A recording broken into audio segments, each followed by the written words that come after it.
off. No. Let's check some audios. Writing. I don't know. You wipe that off too?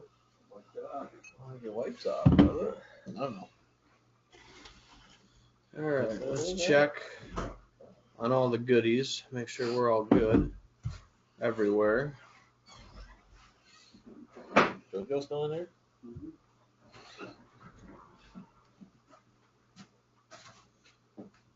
JoJo still in there? Yep, JoJo's still in here. All right, we are good on Facebook. And all good on the YouTube. The tube. And Bullhorn is obviously good as well. So, first episode number 7 from the deer shed. We talked about it a lot in the podcast, and now we're here in the shed itself to do episode number 7. Yeah. But yeah, give you a little tour of the deer shed. What's behind us? We got some of the bucks I've taken over the course of my hunting life. And then we got the kegerator for the parties, and then we got something cool that I like to do. I guess any friends or family shoot a deer, they usually send me the picture, and my wife made these little clips on the refrigerator. And then I go to Walmart and I get them printed off and I hang them on there, kind of like a bragging board thing. And then for the following year, I put them on, take them off for the upcoming season, and staple them to the wall. So it's kind of like a little trip down memory lane back there. the collage. Yep. The collage. So, well, yeah. Well, I guess, I don't know, you want to start off whiskey of the night? Sure. What do we got? What do you bring over? Old Wild Turkey Rare Breed Barrel Proof. I got one at the bar, which is reserved for when we kill. But I didn't know how that one would transport over here being opened. So, wanted to make sure we had a fresh one for tonight. Freshie. Then sitting in over here, you probably chime in every once in a while. It's my dad. He decided to join in and hang out and have a beer with us. We call him Plap, but he's hanging out. So,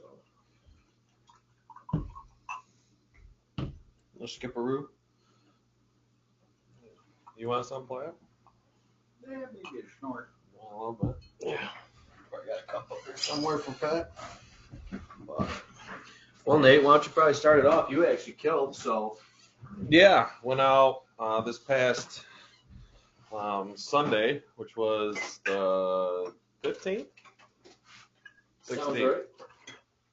15th or 16th, either way. I got to the stand about quarter to 7. Sat down, bumped a couple deer walking in. There was a little buck and a couple does out in the field. I didn't see them. Didn't see them until they started trotting off, but then just kept going. Got to the stand, hopped in it. Was texting Ben. He had the same issue that morning, bumping deer. So Thank you, sir. so we're texting back and forth, and I set the phone down about, it was probably 7:20. Yep. I set the phone down. I look up out in the grass field, the alfalfa field, and there they were coming right to me. And she gave me a nice 20-yard broadside shot. Mm-hmm. They actually came right into where me and Ben set up a mock scrape. Yep. A couple years ago that has been freshened for this season. And she did come right in and was checking out the mock scrape. Then she went down to feeding and gave me a good shot, so I took it. Yeah. Nice to dust the dust off. Yeah. And what'd she go? You said maybe 100 yards? Yeah, it was probably 75 yards. Yep. Piled up, double longer. Yep. Perfect. Yep. Perfect. That's the first one you said you shot out of that stand, too. Yeah, since we went through and you helped me go through and reset a couple stands and try a couple different ideas out. Mm-hmm. Kind of like I don't know, every year you're hunting a spot and then you're like, man, I could make this a little different to make it that much better. And then, Yep. So in the off season, you and me, you were good enough. Of course, we always help each other out, it seems like. But Yep. the game gave me a hand, and we moved a few things around. You gave me a little perspective, and it worked out. And yeah, that was the first deer taken out of that stand, and since we adjusted it. Awesome. But yeah, so yeah, first morning sets. That was a morning hunt, right? Yeah, morning hunt. Yep, Sunday morning. Yep.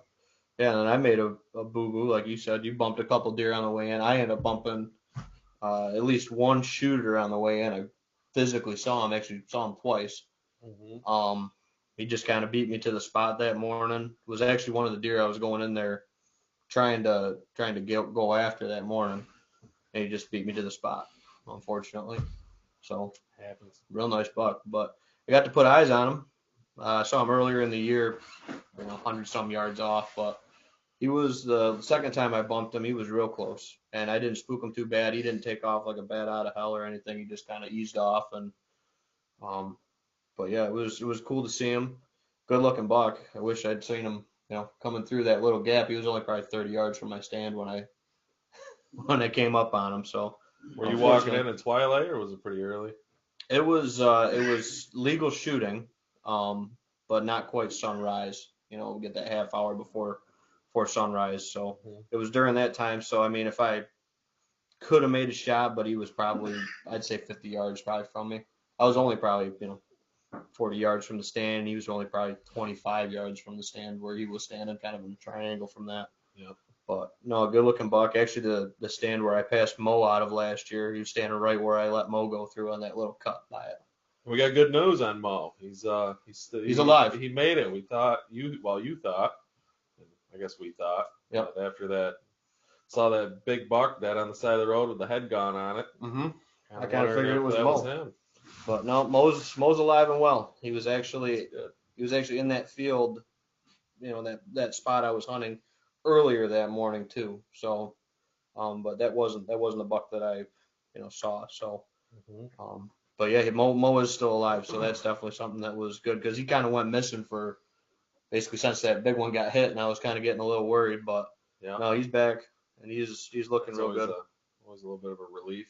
Yeah, no, he's looking real good, and kind of really happy I kind of let him slip last year. We'll see if I get a crack at him or one of the neighbors do, or who knows, maybe he'll make it another year again. You called it. I mean, of course, I don't know if anybody's ever 100% from deer from year to year, but they definitely have characteristics I guess you could pick out. But you called it. If that definitely is Mo, he blew up. Yeah, no, he made a good jump, made a real good jump. But again, I'm not setting my sights. I mean, I'd love to obviously take that deer. But there's a couple on, a couple different properties I hunt that I'm kind of after. So I'm not holding out for one specific. I'm going to really try to target, him specifically because of the history and stuff. But, and then St. Patrick. Other ones and St. Patrick, yep. St. Patrick. Saw him from the stand. And actually I tried to put Dad on him this year, tonight, the last 2 nights on a 1-year rule. And he's been busy trying to get stuff done around the house. I told him, I said, that's what the summer's for, man. I said, Brian, slacking. Brian, you've been slacking around the house? Well, no, he's been busting it lately. Getting after it, trying to get some things tidied up, gutters cleaned out, stuff like that. With the leaves coming down. But yeah, so we'll see. We got a bunch of data. I mean, you've seen my big crazy whiteboard, so we'll go after him and we'll try him. Actually, that one sit I texted you that I passed one of our up and comers, I'm calling Clipper. Kind of this year's theme is named after the Phelps bars, I guess is what we're naming the local bars. The local bars is what we're naming the bucks after this year. So it just happened to be. So yeah, I saw a Clipper the other night, let him slide. I think he's only like a 2-year-old, but real kind of cool, unique rack. So he's really identifiable. Oh, you sent me that picture of him you got on there. I was like, man, tough looking deer. Oh yeah, he looks like he's ready to kick some butt. Yeah, no, he was. I saw him another night too, not within range, but he was sparring with Dono from the wine bar. Because I can't really call a bar, can't call a buck wine or bar, so I'm Dono from Don at the wine bar. Don is a staplement. So yeah. So he was sparring with Dono that night, and so they were all butting heads a little bit down there, the Phelps bar bucks. Yeah, I guess you did a pretty good naming them. They all look like They kind of fit. yeah, you get the Clipper definitely looks like one of them rumble tumble tough guys that would come stumbling out of the Clipper there Yep. on wing night or something. Yeah. Yeah, no, absolutely. But no, it's been good. But anyway, so cheers to Nate being the first one to put blood down, and then we can get into what we were doing last night. Yeah, well, we got one more in between last night. Jesse. Oh yeah, Jesse took one. Yep. Jesse took one the same morning I did. He Yep. shot his a little later in the morning, not too much farther. I think Yep. I shot around 7:20, and he shot right around 8 o'clock. Yep. He got himself a nice doe too. Yep. Yeah, so you killed, Jesse killed, and then Connor last night shot a real nice buck. Beautiful deer. Beautiful 8-point. Actually stretched the tape to him this afternoon for him. 128. More? Yeah, 130 and 5/8. He broke 130. Broke 130. Wow. Yep, real good buck. Buck. Yep. Yeah, real nice beams, right 18 inches on the nose for spread, so he had nice, good frame, great buck. His best bull buck. Yep. So, Yeah, absolutely. He got a nice, he actually, during gun season last year, was hunting with his bow because he was so adamant about killing a nice buck with his bow. Yep. And he did. I think it was like third or fourth week of gun. He actually shot a beautiful. Yeah, it was right around Thanksgiving. Yeah, Yep. beautiful deer with his bow. Yep. Yeah, His, was glad he got him because that deer was looking like he was getting rough on the infection. He had a bad infection in his front neck. Yeah, well, And his front shoulder, leg, yeah.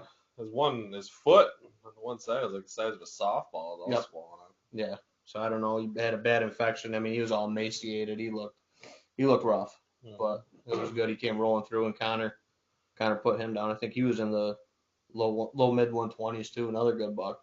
Yeah. Great buck. But yeah, that was fun to go hang out with him. And, Yep. He backed off in the beginning. He Mhm. was a little hesitant on his shot, and we went over, gave him a hand, but with the shot he made, he didn't need us. it That deer didn't go 100 yards. No, he didn't need to wait. Might have either. went 100 yards. That was it. Yeah. But he was doing the safe thing. If you got any questions about your shot, you should probably back out and Yeah. think about it. No, and everything they were talking about looked good, seemed good with it. And then we were tracking blood. He actually brought his dog out, to track or kind of get on the track with him. And she wanted to go right where that buck was, where we ended up finding him. Yeah, I think she scented him way before when we crossed the creek. Yeah, we were downwind when we were walking into first blood. Mhm. I definitely think that dog winded that deer in the tall swale there. Oh, 100%. Because we were only like 30 yards where we crossed the creek. He was laying right there. And but it's 6 foot, 7 foot tall canary grass, It was golden rod. thick. It was thick swale right there. Yeah, no, absolutely. But yeah, so I guess congrats to everybody that's killed. I have not yet. You've been running around and doing all this other. Every time I talk to him, like, you out? No, I got this to do. Yep. Still early though. Still early. I got a bunch of patterns and stuff, so. I do love that one. That'll warm you up. This is good. Well, it comes out a little hot. I mean, it's barrel proof. That one's 116.8. So she's a little warm. Yeah, that'll warm you up. But Good one. That's a good little sipper. Yep. Me, I think I would prefer it on the rocks. I like the rocks on my whiskey. Yeah, cool it a little bit. Give it Yeah. that. Yep, and you get different flavor, I think, on the rocks versus sipping straight too. You get pick up. I guess I'm not a man's man in that area. I like it a little watered down, I guess. That's all right. Whiskey and water. A little whiskey and water. That's all right. I actually like my coffee with a little water in it. Yeah. I like to make a kind of a smaller cup of coffee and then just kind of cut it, like a quarter of it with water, just cool it down, and I could drink it right away in the morning. And I think it tastes better personally, but maybe I'm just a light roast guy. I don't know. Yeah, buying too many dark roasts, got to lighten it down a bit. Yeah. But yeah, so no, other than that, I mean, been good sits. That was the only morning that I've sat was that one where I bumped that buck. So, and like I said, I had 1 year rule, not for that specific buck, but a different buck in that spot. One my dad ended up letting kind of go that one night. Again, about 45 yards out, not something he felt comfortable with, so he let him, slip through without trying to take a poke at him. That was actually the deer I was trying to go in there to kill that morning on a 1-year rule, and come to find out after I pulled the cards, the one that I bumped that we've been calling, I don't know if it's Bugs Bunny from last year, because last year was the Looney Tune themed bucks. I don't know if it's Bugs Bunny or a new buck, so right now I'm kind of temporarily calling him Hornet, because he's a new buck for 2022. Hornet? Yeah, for 22 Hornet. Oh. Yeah. 22 Hornet, the Yeah. calibers. For 2022. I like for it. him, just like I said, I think it's Bugs. I'm not 100%. Never thought of that, actually, naming them after like gauges or calibers. Yeah. I like that. Yep. And they got a 12 point named 12 gauge. Yep. Got a 20 point named 20 gauge. The 30 point buck. The dupers or whatever they're called. Yeah. But no, so yeah, it was kind of a surprise, but then after I pulled the camera, that deer had been in there a lot. So, and I've kind of just backed out of that spot, letting them get back to it, because I didn't bump him all that bad. So, yeah, we'll see if he shows back up and I get another crack at him. So I've seen that deer twice now from the field, once from the stand and then once going to the stand, unfortunately. So, but yeah, and other than that, I'm probably going to sit a morning after this big warm up we got. We got a real nice cold front, looks like coming in next weekend. And after that 70 degrees we're going to get, I think that's just going to snap that right into perfect timing, right around Halloween. Halloween weekend's going to be the big kickoff for the. I think a lot of deer are going to hit the ground, which a lot of deer already are, but we've been having nice cold fronts. This week's been down in the low temperatures, pretty good. Yep. I think it's really getting them moving, getting them started pretty rough, Mhm. and then. But I think this week ahead of us, this weekend and week, is going to warm up again. I think it's going to put a little damper on it, but then I think the following weekend, Halloween weekend, is going to be cold again, and yeah, I think it's really going to kick it off. Yep. Yeah, and then Connor's buck, textbook cold front buck, mid-October cold front, sitting food, and he came right into those turnips. So, right in the old tin cup turnips. All right, yeah, we can put a little plug on there. Little plug on there. But yeah, no, you came into that little turnip plot that Connor got in, and pretty good growth on it for getting it in as late as you got it in. But it looks good. Yeah, nice, lush, full. Overseeded it a little bit. I think he'd have a little bit better growth height-wise. Overall, I thought. But he's learning. Good. Yeah. But it's looking good. We saved that plot. That was actually looking real yellow. Actually, I think it was the second or third day of season. He went out there with a big bag of urea and spiced it up and got the green growing back into it. I think it was a little nitrogen deficient from being so crowded. Mm-hmm. But he was in there. He was actually in there after a different buck that was there the night before. Yeah.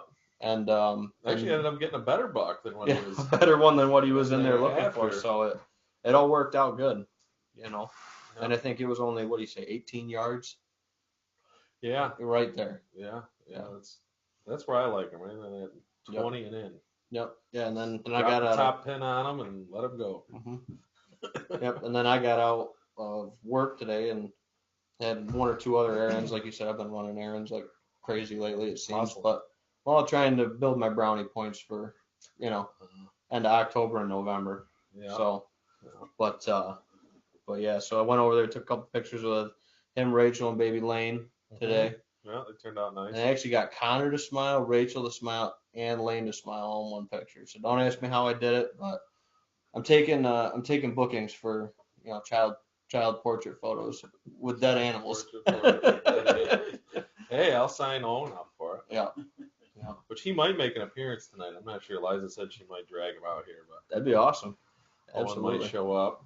But yeah, I think I hunted a couple mornings over on one of my pieces that I hunt. I haven't hunted a morning over in Clifton, and I think tomorrow morning is going to be it. I think I'm going to sneak over there. Southwest wind's been kind of tough the way my properties. It's been all south.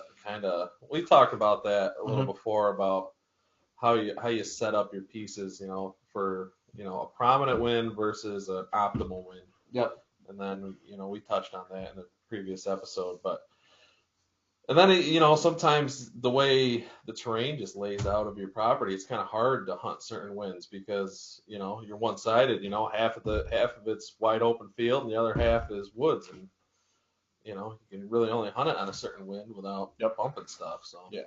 No, or the way you have to access it, like you said, with a wide open field, that can completely change what you got for available stands. But yeah, other than that, I guess other highlights from this weekend's hunt. I've passed a couple bucks this year too, and some of my afternoon sits I did this weekend. But I've been seeing a lot of fox. I mean, if it was fox season, I mean, I've had my fair share of fox within range this year. yeah. So waiting on that 25th, I think is the opening day of fox. Had a raccoon come under me too, big raccoon that again I would have slung one at.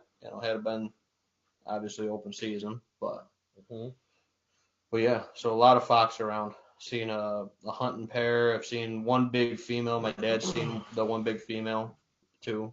She marks everywhere. She's been all over the place. Cameras from the stand we've seen her. She's a hunting fool. So we're not the only ones out there trying to make a living and eat stuff. No. Yeah, I had I don't know what it was, a fox or a coyote, a couple of them run by me this afternoon. When I was getting out of the stand, kind of around 6:50 when I was climbing down, and I don't know what they were. It was just dark. It was dark enough in the woods. They were only like 30 yards away, but I couldn't really pick up what they were. But definitely think they were a fox or a coyote. Yep. So yeah, they're around. Coyotes open, and obviously if I see one of them, it's going to be game on. But it's I I'm like 0 for 4. I think I'm trying to shoot fox with my bow. I've killed quite a few coyotes, but never been able to get that fox. Shot that black raccoon that you see at the bar. Yeah, that was a cool one. Yep. Got him with the bow a couple years back. But yeah, I missed the turkey. Yeah, you said you'd be walking out. I missed the turkey. I was walking out, and they were right there the laneway and 30 yards. And I clipped up on the bow, and I was like, all right, I'm going to try and take one. And I think they knew I was there because their heads were up, and I think they knew I was there, but they weren't moving fast. Yep. They were just kind of hanging there. And then once that ball went off, they did a quick movement, and my arrow just left them. It was fun. I tried. Yeah.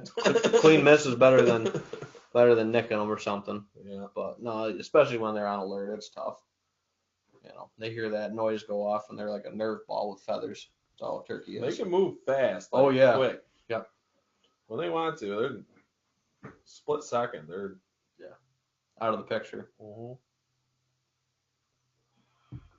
But yeah. So no, other than that, I mean, that was kind of the highlights from the last week since the last episode, really. And I've been I might get out. I think I can get out tomorrow night too. I think I'm gonna have an afternoon set tomorrow.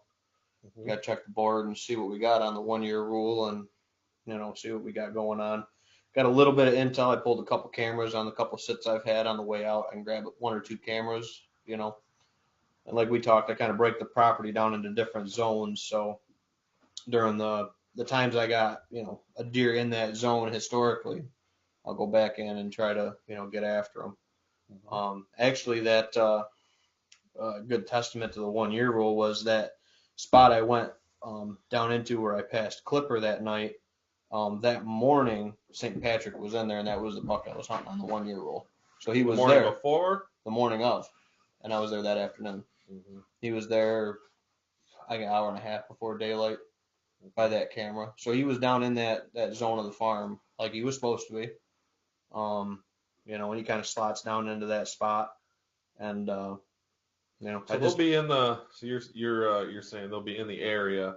They're not going to be, in their footprints from last year, but they'll definitely be around probably. Yeah, like I said, I usually break it down into zones. Every property is a little different. It's usually 1 or 2 zones, usually, and then ours splits a little different because it's kind of 2 sides of the road. So we got I think I got it broken down to like 6 zones total.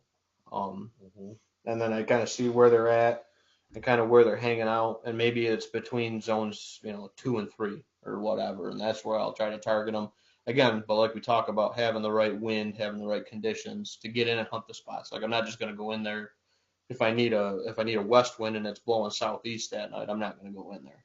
and hunt a stand. I might try to find a stand in that zone I can hunt, but Still want to hunt it smart. yep, gotta hunt it smart. So yeah, but yeah, this last sit probably before this big warm up, I think could definitely yield good success. Like like I said with Connor's last night, that was like textbook on the backside of the cold front, coming good feed, Just a matter of being there when they're there. unpressured, good access. I mean, with that spot, he kind of goes right down the edge of the neighbors, blows the scent onto the neighboring piece. It's really good access to get into that spot, get out at night, and he's got a nice ag field. He can kind of blow scent out over too with it, and not really any crop out there. Kind of like just a pasture lot, really. Yeah, there's just cattle out there. Yep. I think some Yep. some Mennonites got some beef cattle Yep. out there. Big Black Angus. deer free zone. Blow that scent out into it. Yep. And, Perfect. yeah, he swung right in there, and he messed up. First time in the turnips was his last. Yep. But that was great. Yeah, that was a lot of fun tracking that. Yeah. Like I said, we were expecting, because he didn't, tell us any details really other than about the shot, and didn't really talk about the buck. Oh yeah, he showed us a picture of what Bucky thought it was, but Bucky thought it wasn't even close. Yeah. Well, yeah. Not the same looking. I mean, there was better buck. same. I would say they're same caliber. Killed. Yeah, Same same caliber buck for sure. But the other one kind of looks like that goofy one that he had a couple years ago on camera. Kind of similar. Kind of shape to his rack. Yeah, he didn't have. Yeah, definitely. But definitely a good buck. But, yeah, and then I guess what else I've been up to, I guess, in between hunting sits and taking care of little Owen and family stuff. I know I chimed in last week about going through freezer inventory, seeing how much venison I had left over from the previous year. Oh yeah, making just space. to see what I got, so my wife doesn't have to buy so much at the grocery store. Maybe just kind of break it out and actually know what you got in the freezer is not a bad thing to do. But yeah, I ended up having a lot of extra venison, a lot more than I thought I did. So I took a bunch out and I contacted you, and you let me use your dehydrator and put mine together, and I did a whole ton of jerky, which we're kind of snacking on here tonight. It turned out pretty good. I used some odds and ends stuff that I had left over from previous mixes. But I think this one, the one we're chewing on is legs. I got it off of Amazon. It's called legs seasoning. But yeah, it's good. Turned out well. Put in the dehydrator at right around 160 degrees for 9.5 hours. That was with the ground meat. Yep. And I used the round tube, not the flat one. Yep. So I bet you it would probably take less time if you actually use the flat one, because it actually thins it out. Yeah, but I kind of like those. They kind of like almost like a meat stick kind of mix. Yeah. I thought they turned out good. Yeah, and I think you almost get more. I don't know. It just seems like you get more product when you make the sticks rather than the sheets or whatever you want to call them. Yeah, the flat. Yeah, but I do usually do a little bit of both. But yeah, that's my plan for when it's 70 this upcoming weekend and stuff. I gotta rebuild a shed for Hannah's grandma that we bought her. Again, one of my errands I've been running. Found her a nice garden shed to store her craft wreaths in and stuff like that. So I gotta build the platform for that and put that back together. So, but yeah, no, it's coming together.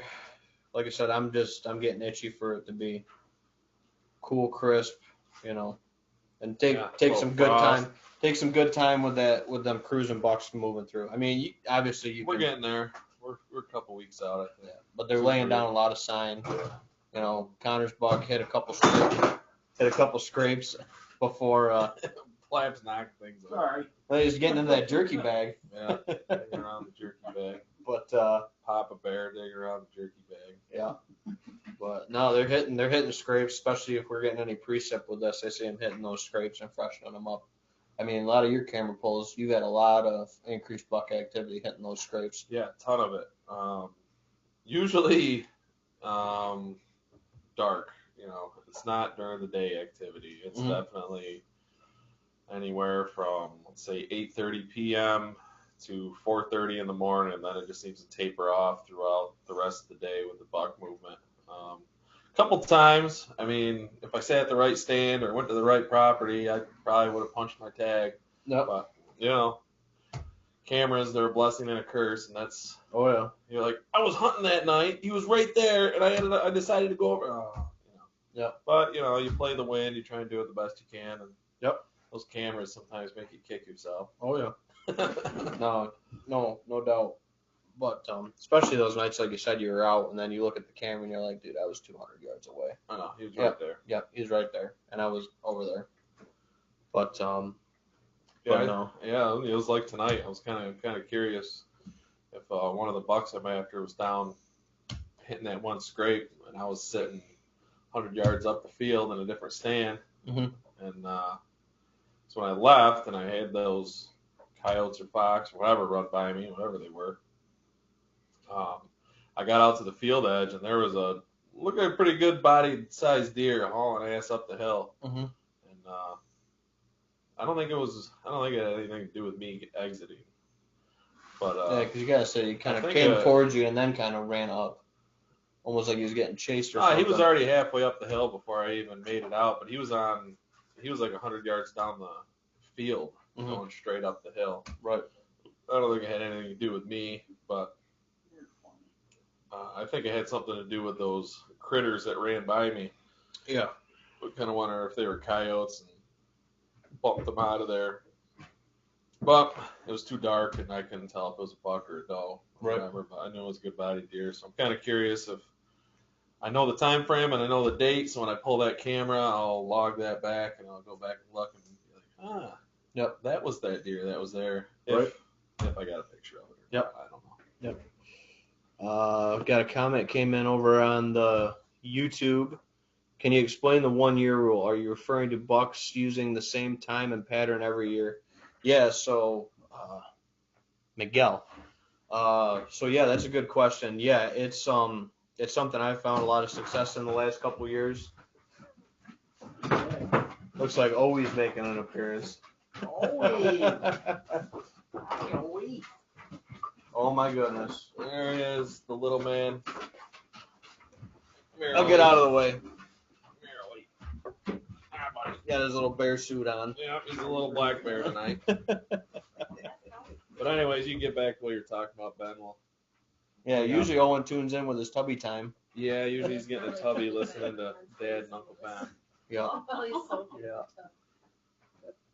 But yeah, back to your 1 year rule for Miguel there. Yeah, so Miguel's question about the 1 year rule. So that's something I found a lot of success in. My last 4 out of 5 bucks that I've ended up harvesting, I harvested on a 1 year rule. And I'll see them slot into different zones on a piece of property, year to year to year, especially some of these deer you have a lot of history with, or if you start, logging that data and information, it might not even be a specific deer, but might be when a specific doe gets hot, or something like that in a specific wood block or doe group or whatever. Which we touched on in previous episodes about, Yep. About that doe, let's say, not being there, whether it got taken by a car or a hunter. Yep. And then that usually that does that travel in the same group or they're related and they would all cycle around roughly at the same time. Yep, usually sync up and stuff like that, I've noticed. So, yeah, I would definitely say slotting into the same areas, and like Nate said, not slotting into the same hoof prints from the year before, but in the same zones. I've seen that year to year historically, and it's really something that you start putting the pictures to it and the data to it. It's kind of eye-opening how predictable some of these deer get year to year, or in specific spots year to year for sure. Yep. Yeah, definitely. But no, that's a good question. So, Well, hopefully that answered Miguel's question. yep. So Owen's all passed out. Yeah, he likes to sleep, which is good. Yep. Makes That's it helpful. a little easier on. Well, he's gonna sleep now, but he'll be up maybe a little bit later. Yeah. Yep. But, But, yeah, it was pretty cool with him. I was able to get a picture with him and the doe I took, and everything, and it was a fun moment for me, Oh yeah, for sure. long time coming. Yeah. Maybe I'll get there one day. Hey, keep practicing. Keep practicing. Practice makes perfect. Yeah, absolutely. But no. So I guess what's your strategy going forward with this warm up coming? Are you gonna be hunting at all? Or are you gonna? I know you're going back to work. One, I'm going back to work. I'm off of the baby leave. So mornings during the week will be definitely cut out for me. My strategy going in is just getting back into the routine with work. If I have time after work and nothing too crazy is going on at home, I will try to be out there. I'm definitely going to try and I always try and pay attention to weather. If it's too warm and, I definitely don't want to try to wear myself out before it gets good. Definitely want to try putting in as much time as possible more towards Halloween on for a couple weeks. Yeah. So this warm up coming up, it might be this coming week. For me, it just might be getting back in the routine of work and balancing baby. Yep. Hunting would probably definitely come third, fourth on the list. So. Yeah. No, I'm probably going to do a lot of the same. Like I said, I'm thinking I'm going to try to get out because I've been kind of ramming around and knocking out some projects and errands the last week, really. And I'm thinking going to get out tomorrow, and then right before all this big warm up, I got to meet one of our. It's Friday. It's supposed to warm up through the day, right? Yeah. Tomorrow's going to stay right about in this ballpark of temperatures. We've been getting 40s and 30s. I like the looks of tomorrow morning. I'm excited about tomorrow morning. Yeah, absolutely. You got the right wind. Well, it's probably southwest. That's what it's been during this whole thing, which is kind of. It's going to be southwest, but it's kind of weird because it's you're getting the cooler temperatures. But if you actually look at the overall picture of the United States, the southern states are actually cooler than some of the stuff upstate. Coming from Canada. So yeah, I mean, I guess it makes sense if you look at the big picture. Yep. Yeah, no, it's kind of odd that we didn't get any north out of this. I figured we'd at least get 1 or 2 days where we get like a northwest or even just a pretty steady west, and we just haven't had it. It's all been all southwest for the most part. So if you got stands that work for that, works out good. Yeah. But if you're waiting for that west northwest or you need that little trickle of the north in it, it's tough. Yeah. I have one stand that probably one of my favorites, and it's definitely set up for a northerly wind, and I haven't been able to sit it this past week, and I've been kind of bummed about it. You could call in, Liza. You're standing right next to us. On the phone or friend, what temperature do you not process your own deer? The 70 degrees coming up. Yeah, I would. Unless you have a cooler, I would definitely try and get it to a processor. Yeah. Or take care of it that night. Yeah, quarter it up and chunk it out at least. In a cooler, or at least on ice or something. So like anything below 50 degrees you would do? Yeah, you could hang that for sure. 60 degrees? Well, I think 65? bacteria really starts growing at 50 and above. Yeah. Anything below 50, bacteria kind of starts slowing down on its growth. Mm-hmm. So, yeah. Yeah, last couple of days have been perfect. And above. I wouldn't hesitate hanging for a day or two with the weather we've had last couple of days. Yeah, especially overnight. Shot at the evening, definitely. Mm-hmm. You can hang it overnight. Hides on or hides off? I think that's preference. I'd leave the hide on for a night. I'm usually a hide on guy. My grandfather, he really pushes gotta get the hide off. It's going to ruin it. Well, I don't think it ruins it. I think it's just an old school thing. I think if you can get that chest cavity really cleared out with the hose, that makes a big difference if you keep the hide on or off. Yeah, if you get them open and cleaned out good and everything. Yeah, I think so. Keep that cool. And I mean, you're gonna lose some when you hang, no matter what. Doesn't matter how good it is, how you're gonna maybe have some contamination from But that also goes, contamination could be from shot placement. It might not be from hanging. I mean, you touch the guts or anything, and anything gets in there, then you're probably gonna have a little stinky meat. Yep. Yeah. And toss it right out. Yeah, Yeah. I don't know if you Give want to eat that. Give it the sniff test. Some people, everyone's got their own way of doing things. But Yeah, I know some places over in Europe and stuff, they, dry age them for like months. yeah, And then they almost like cut like steaks off the top and then leave like the inner pieces. Almost Yeah. let it cure itself. well, there's a process that people do with sausage. It's called dry aging.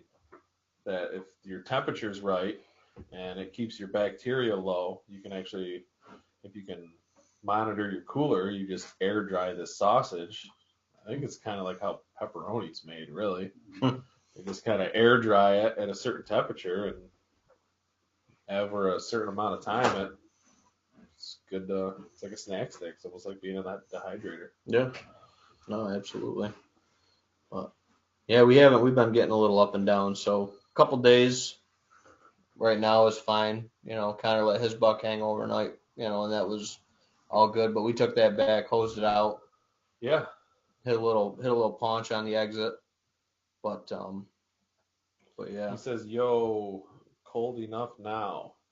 Yeah, I would definitely. Yeah, that's my Uncle Keith. Oh, all right. Yeah. So, but yeah, no, definitely cold enough now. But yeah, getting into these 60-degree days like Friday and stuff. Keith, the one we helped move. Yep. Oh, Keith, how you doing, man? Yeah. So, so Keith's saying pretty much the European sausage, all European sausages like that, dry aged like that. Ah, okay. Keith knows what I'm talking Well, about. he's been all abroad and everything, traveled all over the place. So, Yep. So he's seen it, been there, done that. Yep. So. Yeah, a friend of mine, like I was saying, he did it. He's got his own little insulated cooler and some kind of chiller hooked up to it. Mm-hmm. And it's Bart. Yep. And yeah, he did it. It was like 50-50. 50% of it didn't turn out so well, then the other 50% turned out good. So I'm not sure what the complications were on his end. Yeah. And then Keith commenting again says this weekend's gonna be too warm for sure. Yeah, I 100% agree. Even if you got something, I would say Friday night with the temps getting up in the high 40s, getting close to 50, and then getting right up into the 70s going into the weekend. I think it's, you could probably hang overnight and then work on it that Saturday, but your days of hanging for a day or two are definitely gone. Limited. Yeah. For this week. But no, like I said, a lot of guys, if you can get them broken down and then chunked up and then work them off little by little here and there, it makes it a lot more manageable. Or call a couple buddies and come to the skin and shed and, we all sit down like little Keebler elves with our knives and work them up. Yeah, I mean, we've cut a lot of deer up. Yeah. So Besides last year, I didn't do too much. It just seemed like I didn't have time. Well, the temps were so warm last year too. We couldn't hang and we couldn't, get everybody coordinated with it. A lot of it. Yeah. It was tough last year. Plapp's always ready to cut deer. Oh yeah. Oh yeah. Always. He was ready to cut that doe up. He didn't even know I gave it to Grandpa. Plapp's always ready. Yep.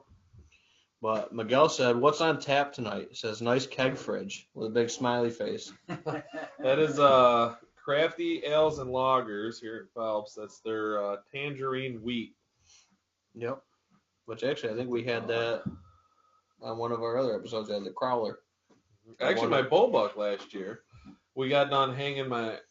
We're doing those little alterations to some of my spots, and we came back because, of course, for some reason Ben tells me this. I pick either the hottest or rainiest day to do any work on any of my stuff. So it was super hot out. So we came back and we were having a couple beers after we were done doing everything, and it was tangerine wheat. So actually, we said if I shot a buck out of that stand and we were drinking tangerine wheat, we'd have to call him Tangerine Buck. So he's on the wall in there, Tangerine Buck.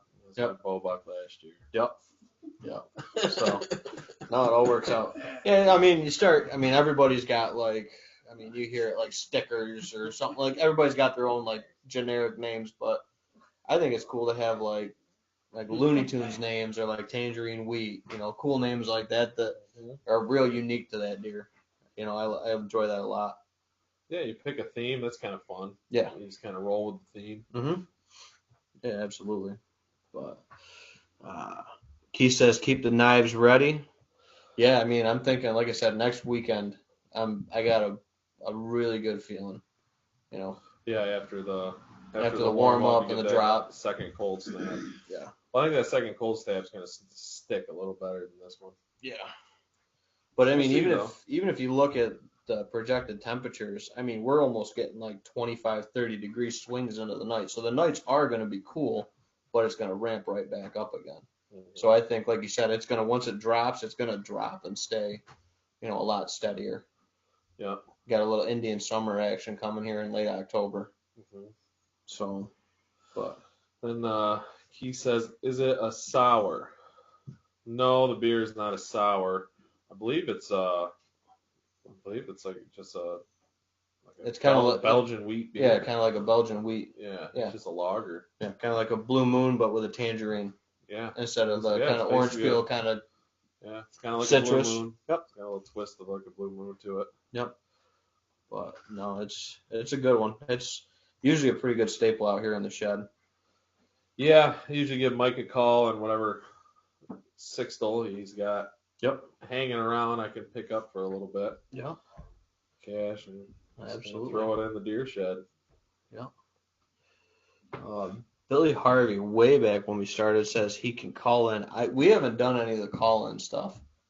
I don't know how that would work. Let me see here. Let's see if I can add this in. I don't know if I'll be able to hear him or not. I don't know. Is he still on? I don't know. I'm trying to see if he's still on over the Bullhorn app or not. This is all new to me. I've never run the Bullhorn. Well, we only have like one subscriber on the Bullhorn. It's Billy. Thanks, Billy. But he actually shot a really old, kind of gnarly buck last week. Oh, did he? Yep. Yeah, really cool buck. Really cool buck. But yeah, I can't get it to dial up. Oh, 0 active callers. That's why. Yeah. So we're trying. We're trying to figure it out. We're trying to be as tech savvy as we can and do it from different venues. We got Ben's Bar, we got Skin and Shed. Yeah. You know, we tried to get Connor to come on tonight and talk about his buck, but he was busy at family stuff. Family party stuff, and kept saying, I don't know what to do with my hands. Yeah, some people get a little camera shy. That's all right. Like I said, we're just sitting out here, having a couple of beers and talking about deer and obviously a little whiskey to start it off, and it's kind of the night, how it usually goes. Yep. But Keith says white beer. I'm assuming he's putting a accent on it. Yeah. Must be from Europe or something. Belgium. Dutch. Yep. But I think we're all Dutch here. And some, yeah, we're some Swedish, German, Dutch. Yeah. Some kind of mix of that in that area. Yep. That region of it, for sure. But you too? Yeah. Oh, I got a side there. He's got a comment in, obviously. Yeah. But yeah, so I mean that's everything we had jotted down on the list, and like always, we take the questions and everything when they come in. But let me think. We got holiday season this year, which you capitalized on last year. Yeah, I got a beautiful muzzleloader buck 26 last year. Mm-hmm. You were with me. Yep. And they still got the corn on over at your one piece. I think they're gonna get out there and what'd you say? Shuck it, because it's not picked. Yeah, so I got corrected by my grandfather because talking about how farmers, I guess, harvest corn differently. Mm-hmm. There's the old way, which is picking, and that is when you have the whole ear of corn dried and you put it into a corn crib. Yep. Like we have a couple behind the house here is what my mom's pointing at. And then you have shelling, is what you were referring to. Yep. Shelling is when the combine takes the whole stalk in, the ear, and it actually shells all of the kernels off of the actual cob. Yep. And then you actually get just Kernels. the kernels Yep. in your combine, and that's what a lot of people would say that don't know refer to that as picking, and it's actually shelling. Yep. Then obviously you have your chopping, which farmers use for silage for feed for the cattle. Yep. Gotcha. And usually you get the farmers that harvest their corn early are for silage, Yep. and then usually about a month later or so, Yep. 3 to 4 weeks later, they'll start shelling the corn. Not many people still pick corn, but I guess the West Falls, my neighbors still do pick some corn. They use it for feed. Gotcha. Interesting. So there's your agricultural lesson of the night. I got corrected. My grandfather spent his whole life farming. He definitely had to correct me. Yep. Yep. So Billy actually texted me and he said he's in the queue. So I guess we'll try this right now. Let's see if this works. I don't know. Queue with questions, Billy. Hey. Let me see if I can. Oh, Billy's in. Billy, I think we hear you. I can hear you. Hello. Is it working? I can hear you. Can you hear us? Yeah, I got you. I don't know. I don't know. I don't think it's working. Hello? Ben? You there, Bill? Hey. Yeah. All right. All right, we can hear you. It actually works. Is your audio up all the way? Or not? I'd be playing through your speaker. Audio's up all the way. Okay. Is that better? Yeah, if you can hear me. Does that work? Oh, perfect. That's a lot better. Yeah, we Okay. can hear you now. That's definitely better. So What's going thanks for on? being Anything? the first caller. Yeah. Yeah. I felt like you guys needed a lifeline. You were drowning over there. Drowning in terrible stories about Oh, picking. thanks. I mean, we're working on it. We're not as good as pert near yet, but we're getting there. We're pert near there. You are? No, I was gonna call in because I'm out cutting up my deer right now, so I was thinking this was relevant conversation. Yeah. Oh, 100%, man. Absolutely. So what are you doing there? How you processing it?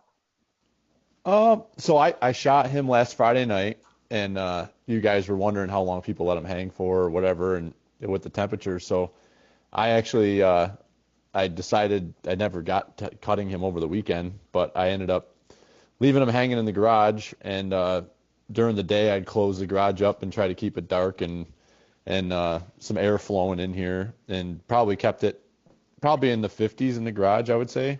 It got up to mid 60s during the day Sunday, I think. But I was able to keep it cool enough in the garage, and then yet at night I'd open the garage up and let it cool down in here. And then obviously the last couple of days have been good, but I'm cutting it now, skinned it last night, cutting it up now, and I'm pretty happy with how the meat's looking. Everything looks really good. Nice. Did you get a lot of that blackening on the I guess the outside of any exposed meat? No, not really. The only exposed meat, and I think a lot of people gut their deer differently, but when we gut them the way we do, the only exposed skin is really like just right around the hams, but not much. We try not to take too much of the hide off there. So Then you just trim that off when you're processing. yeah, it's exactly where I'm at right now. I've been processing stuff on my own. We don't have the crew together out here like we used to cut up. Since COVID, it kind of threw everything sideways a little bit, and everybody's just kind of been doing their own thing. So I've actually, instead of breaking the whole deer down and putting it on the table and everybody chopping away at it, I'm just got it hanging here by the gambrel in the garage, and I'm just kind of cutting meat off as I go. And once you get a process down, it's not too bad at all. I cut it up, I put it in those little lugs that you get from Lem, and I take them into the house and sit at the island and cut away, and then come out and get some more. Yeah. Works pretty good. Yeah, that's a good way. Do it. Yeah. Good way to do So walk us through the hunt, because I don't think I haven't heard the full story from you. So Yeah. tell everybody listening about the hunt.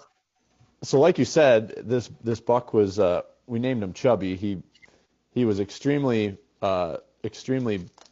visible around the property on the trail cameras all summer and then into the fall. And his body is just he just did not his body did not fit his horns. Like he just was a 5-pointer. He had 14-inch spread, 3 points on the one side and a long spike on the other. And he just was like, it's just like not a very impressive rack, but his body was just amazing. So I right off the bat, like I'm not completely hooked on score. I'm a meat hunter primarily, and I want to shoot a buck, and but I want to shoot a mature buck. And to me, that just his body and everything that we were seeing from him compared to some of the other deer is that he was right up there with body size compared to the other deer we are seeing on the farm that we're kind of interested in. So I raised my hand and said, I'll shoot Chubby. I'm not shy, and last Friday night was my second opportunity to get out and have a sit, and that morning at like 5:30ish in the morning, the weather was great end of last week, and we had Chubby and another buck we call Norwood, who's got 2 kickers off of each of his G2s. That's the other buck that we're seeing a lot that we're after, and they were both headed to bed together, and we hadn't seen the two of them hanging together, and the wind was right and everything to hunt the back food plot that we're very careful about hunting in there because it's where all the deer hang out. It's a good spot, and so it looked like it was going to work out for me to go in there on Friday night, and I got in there undetected at like 5. I was like set up at like 5:10, and by 5:15 the first 2 yearling bucks came out in the food plot, and that basically from that point on, the whole rest of the night until I shot him right at last light, it was just nonstop activity with just bucks. Now, I didn't see a single doe. It was all bucks, and every single one of the bucks came out, and they were fighting and squaring up with each other, and not like knockout, drag out fighting, but just kind of sizing each other up and feeding, just hanging out. So it ended up being 10 bucks together in that back half of the property, not a single doe. And long story short, Guys' night before they gotta go meet up with all their wives. yeah, before they break up and start trying to breed them, Yep. And so the Chubby ends up coming from about 150 yards out, comes into about 38 yards, and I haven't been practicing that much, and I'm not terribly confident out past 30 yards. So I was like, even though it was a broadside shot and he was calm, I let him walk, and I was like, well, it's just not going to happen tonight. And I'm watching him at about 60 or 70 yards out in the food plot, and I'm watching him through the binoculars. I had sat down at this point, and all of a sudden in the binoculars, I see him and the other deer running straight at me, and I'm like, holy shit! And I drop the binoculars, and they come running right back to me, and it ended up being a red fox was sneaking down the hedgerow and spooked them. And the 4 bucks, Chubby and the other 3 yearlings, turn and just run right back towards the woods where I'm sitting in the stand.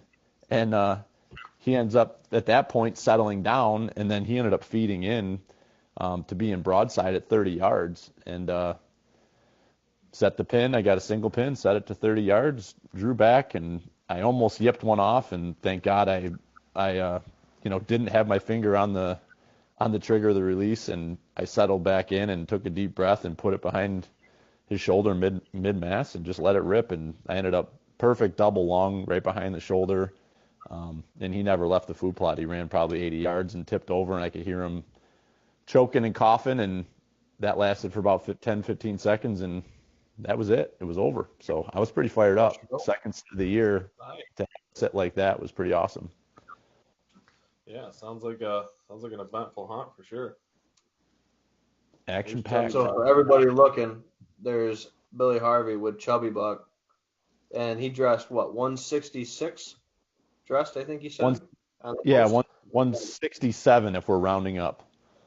Rounding up, Yeah, 167. but I don't know what the rule of thumb is for how much their guts weigh, but his stomach was just gigantic. He must have been eating all freaking day. Um, He's but pushing 190, 200, that's what I think. live weight.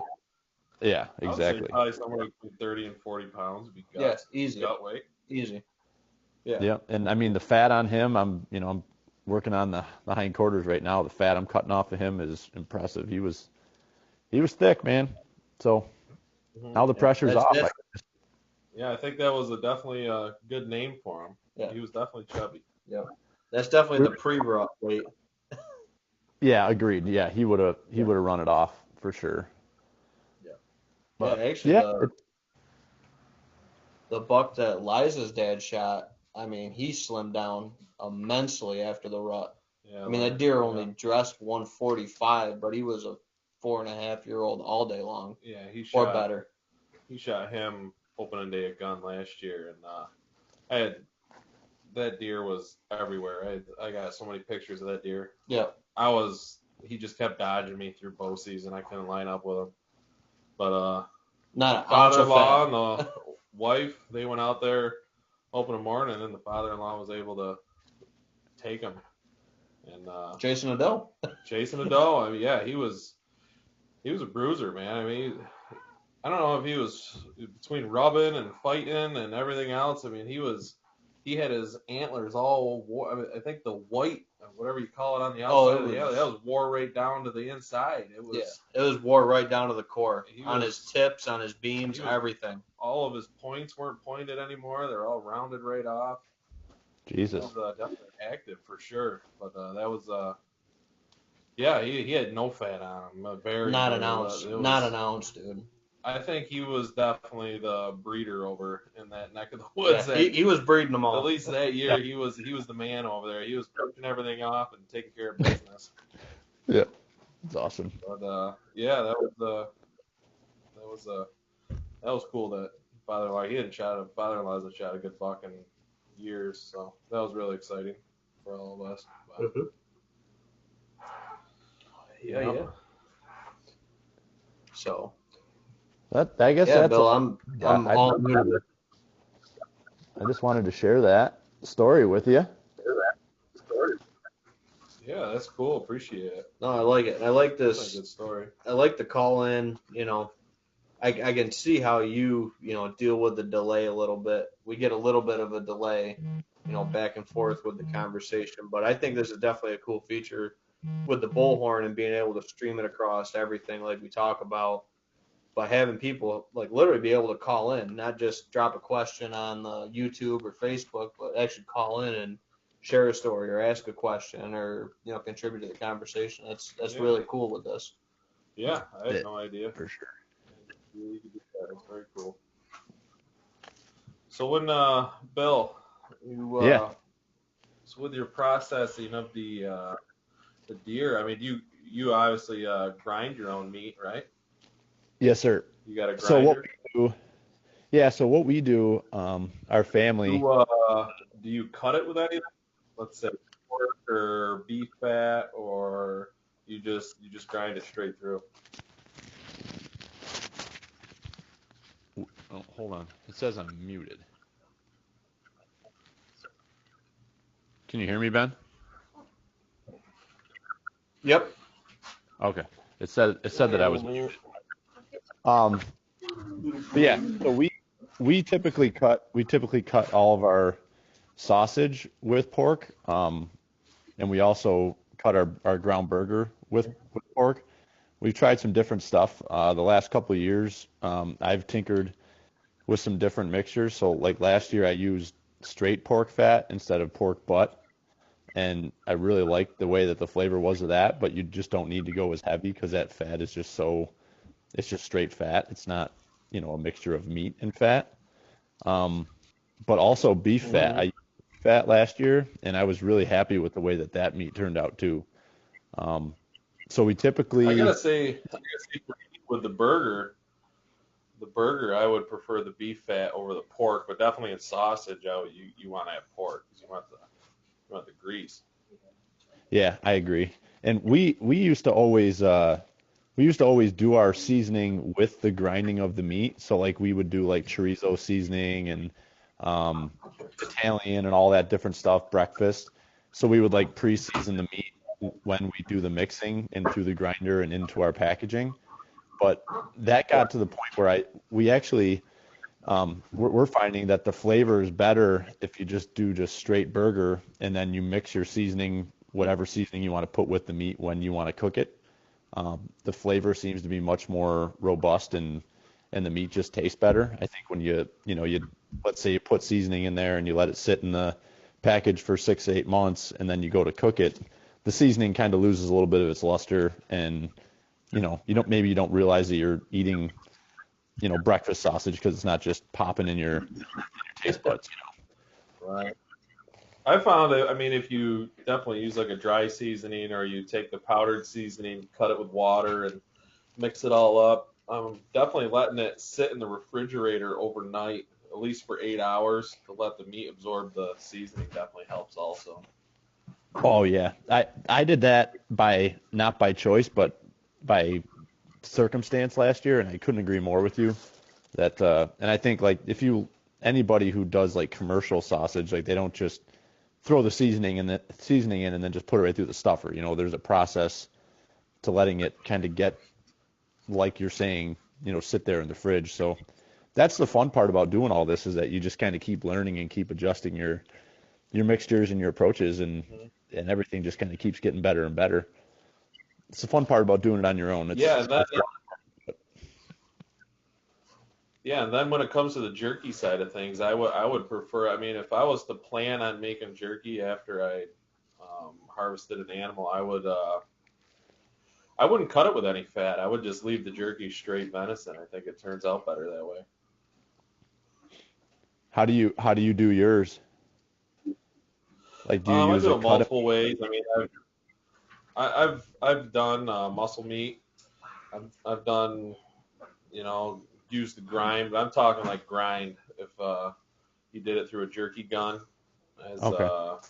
through the tube or the flat thing, because like I guess I mentioned it earlier in the episode here.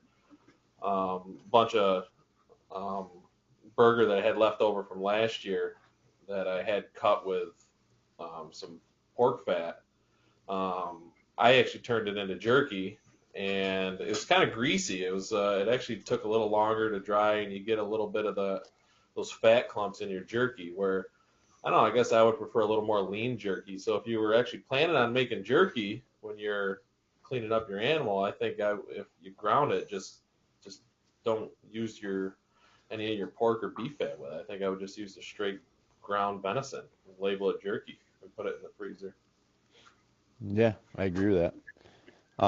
The one thing that we do that really makes it a lot of fun is that we don't grind any of our meat when we're actually butchering the deer originally.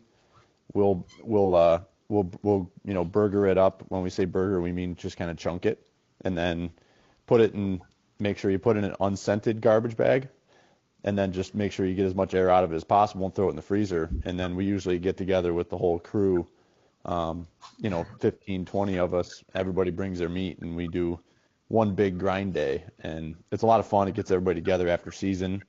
And you're just solely focused on grinding the meat. You don't have to worry about getting all the equipment out and using it and then cleaning it. Yeah, my uncle does something similar. I think they call it a sausage party, for a lack of a better term. But they do that. They just chunk it up into cubes, kind of like you would take it to like a specialty place to get sticks or salamis made. You just chunk it up.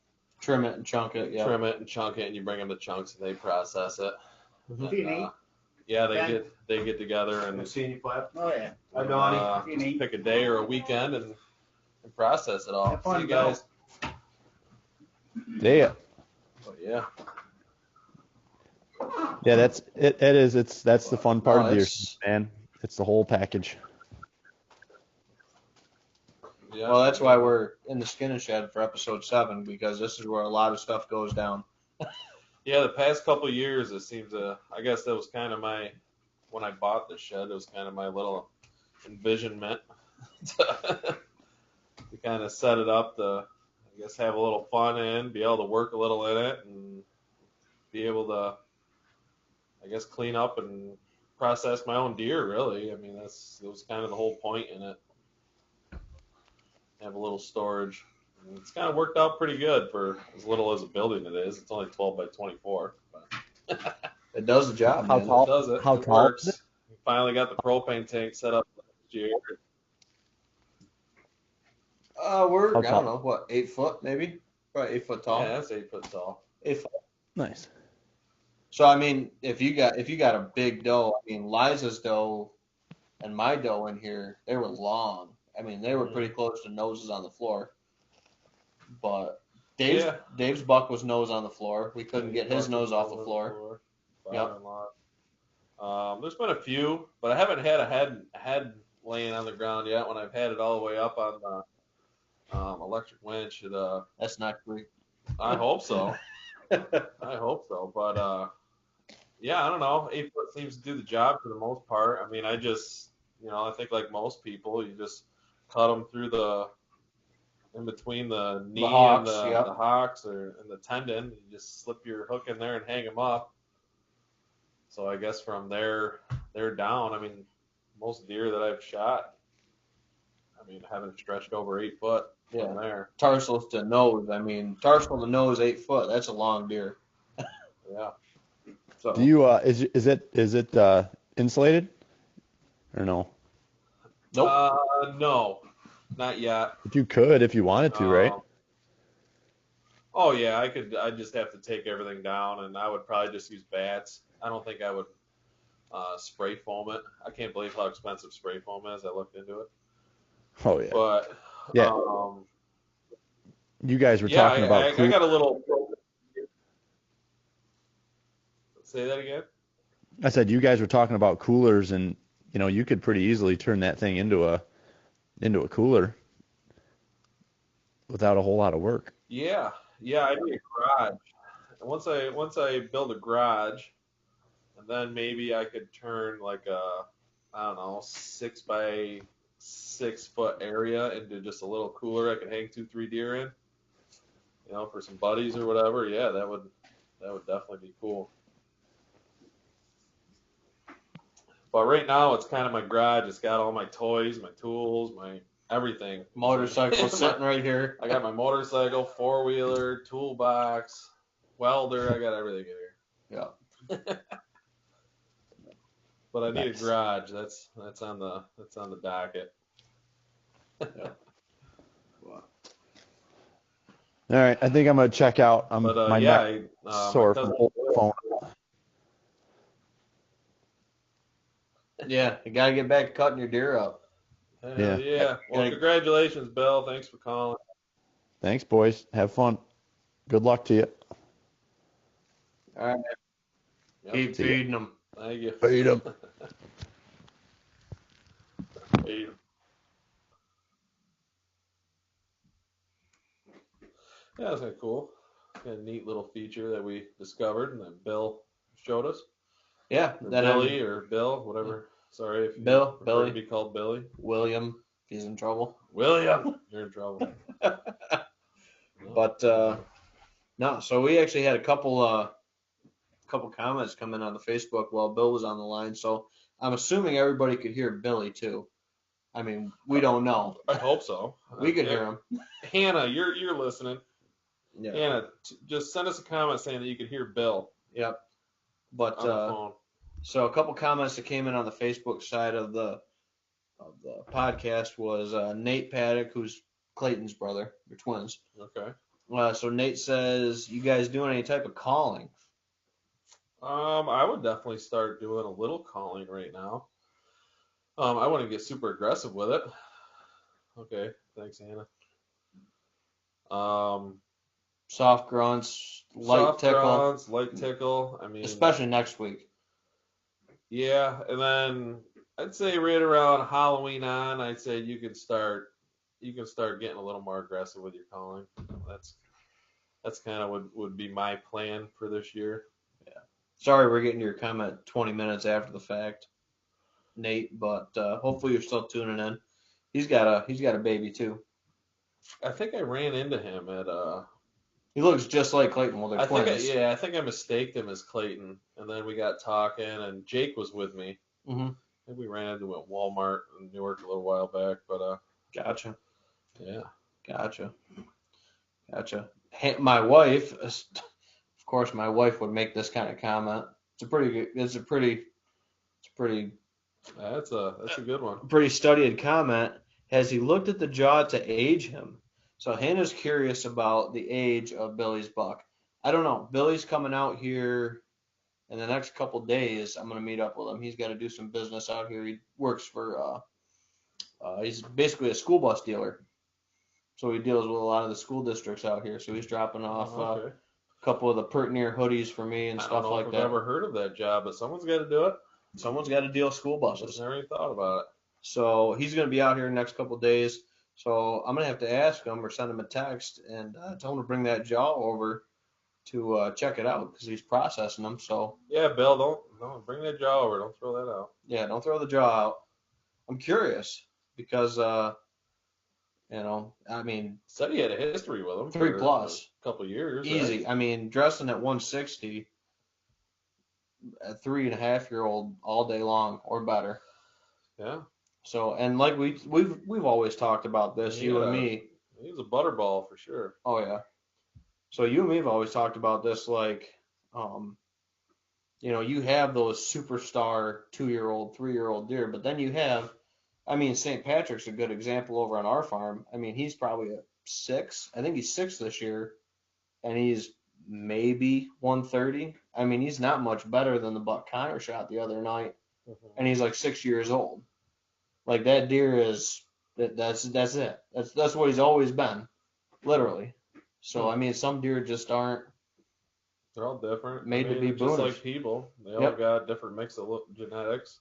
Yep. Every deer doesn't have the same genetics. They're just like humans. I mean, we're Some are animals. taller, some are shorter. We just got thumbs and a little more intelligent brain. At least most of us a little more intelligent. Yeah, Brain. but no, I'd be curious on his chubby buck what he aged out at.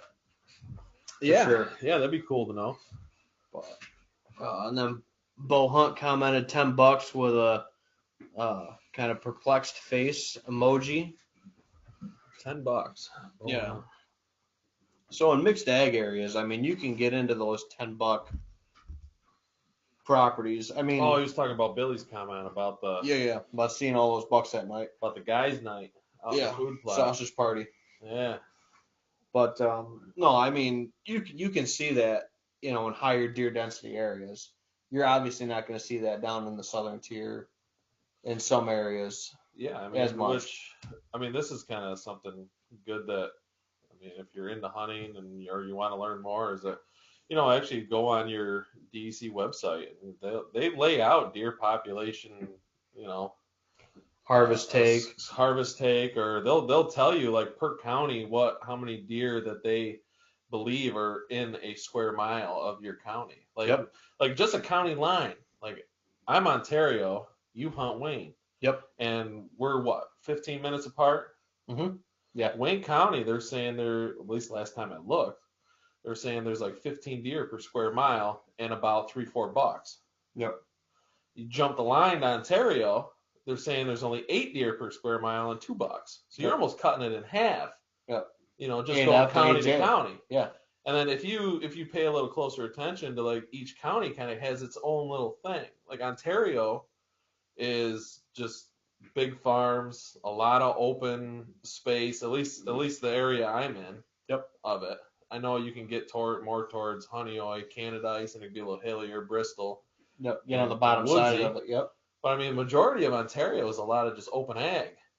Yeah. I mean, you're just hunting these little Wood blocks. 10, 30 acre wood blocks. I mean, and then you jump over to the Wayne County line and things change. I mean, it's a little more wild over on the Wayne County side. You guys got Drumlins and drumlins. You got a lot more. Oh my God, I can't think of it. Goldenrod fields. You get a Yeah. lot more of that natural stuff over there, it seems Yeah. like.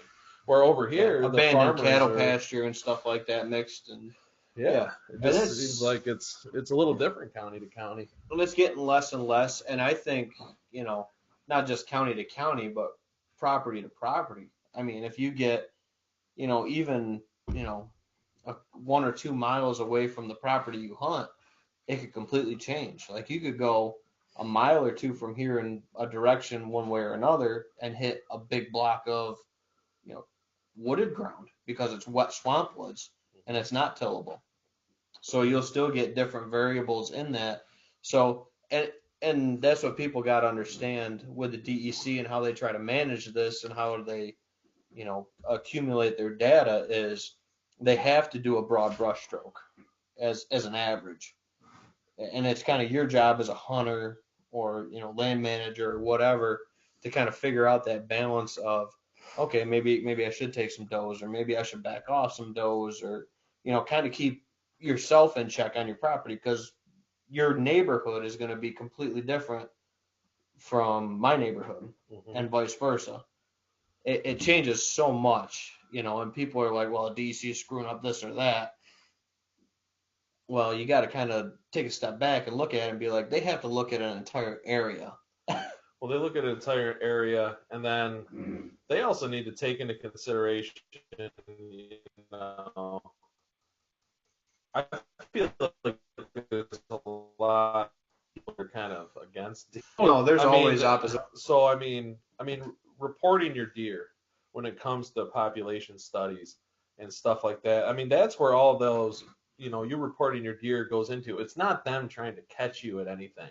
They're trying to maintain your sport in where you live. I mean, they're trying to maintain the population and help the species that you hunt. I mean, that's really what they're trying to do. And I think people get a little mixed up on that when it comes to reporting your deer and everything. They think that they're just handing out doe tags left and right. They're out to get them. And I can see how some people would see that. But, I mean, if you report your deer, I mean, in my opinion, I think it goes to a good cause. I think they're taking that information that you give them and they're putting it into a database and they're trying to make what you love doing better. Yeah. So you're looking at it at a, let's just call it 100-acre landscape. So simplifying it. Yeah. If you're putting it at a 40-acre landscape or 100-acre landscape, the property you hunt, that's what you see. You have to see like this. The DEC has to look over that whole WMU and be like, all these little pieces average to X. So that's how you have to manage it. They can't manage at a micro level. They have to manage at the macro. And that's where a lot of people kind of, like you said, don't like them or get that riff with it. With a lot of that. So a lot of that comes back to, the hunters or, the sportsmen that are using that piece and be like, well, man, we could take a few more does this year, or, whatever it might be for that property, or be like, hey, our numbers kind of dropping a little bit. DEC gives us tags, doesn't mean we need to fill them either. Right. Just because DEC will hand you 4 doe tags for 8F doesn't mean I need to go shoot 4 does.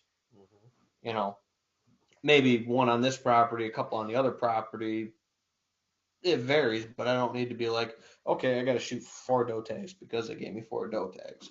You have to look at it a little bit on both sides of the coin. But if you want to shoot 4 doe, that's completely legal. It's completely legal. I mean, last year I tagged out. That was the first year of my life I tagged out. But I did it over 3 properties. I did it over. Yeah. I did it. Or 4. Is it 4 technically?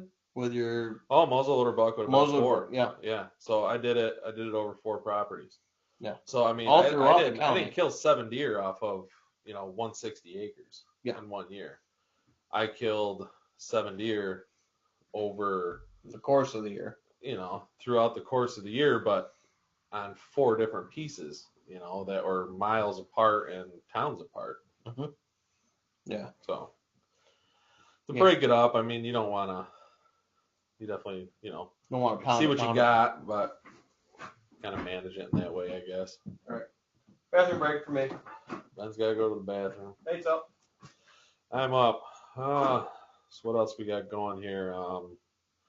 Yeah, I'm getting excited. I know a bunch of the guys came out when Connor shot his buck last night, and I don't run cell cams, but a bunch of them do, and their cell cams were dinging the whole time we were at his house. I think I finally left there about midnight, and their cell cams were going off. I don't know, the one guy, within 2 hours, I think he had like 5 or 6 different bucks hitting the same scrape. It was definitely happening. It was that front and everything definitely got him moving, and it was good. I mean, it was fun to see, and that's gets you excited. Talking about all the cell cams going off last night, and all the bucks moving last night, everyone getting excited with the pre-rut. Oh, we're sitting there. Yeah. We don't run cell cams, but Nope. some of the guys there did, and it was pretty cool. I think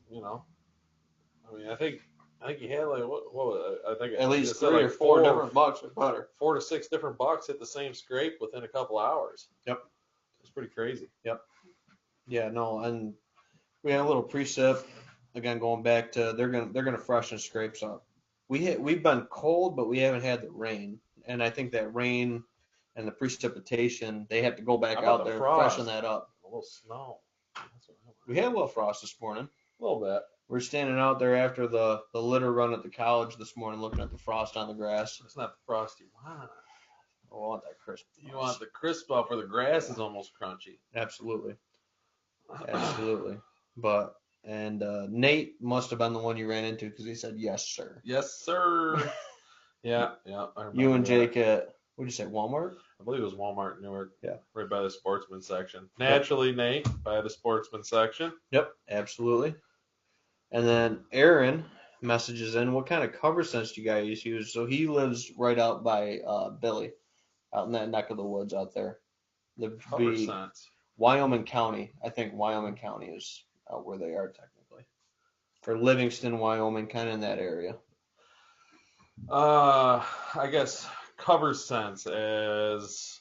I guess I could just kind of give you the whole rundown. Yeah, what's your what's my scent product? routine or whatever? My scent I guess. routine.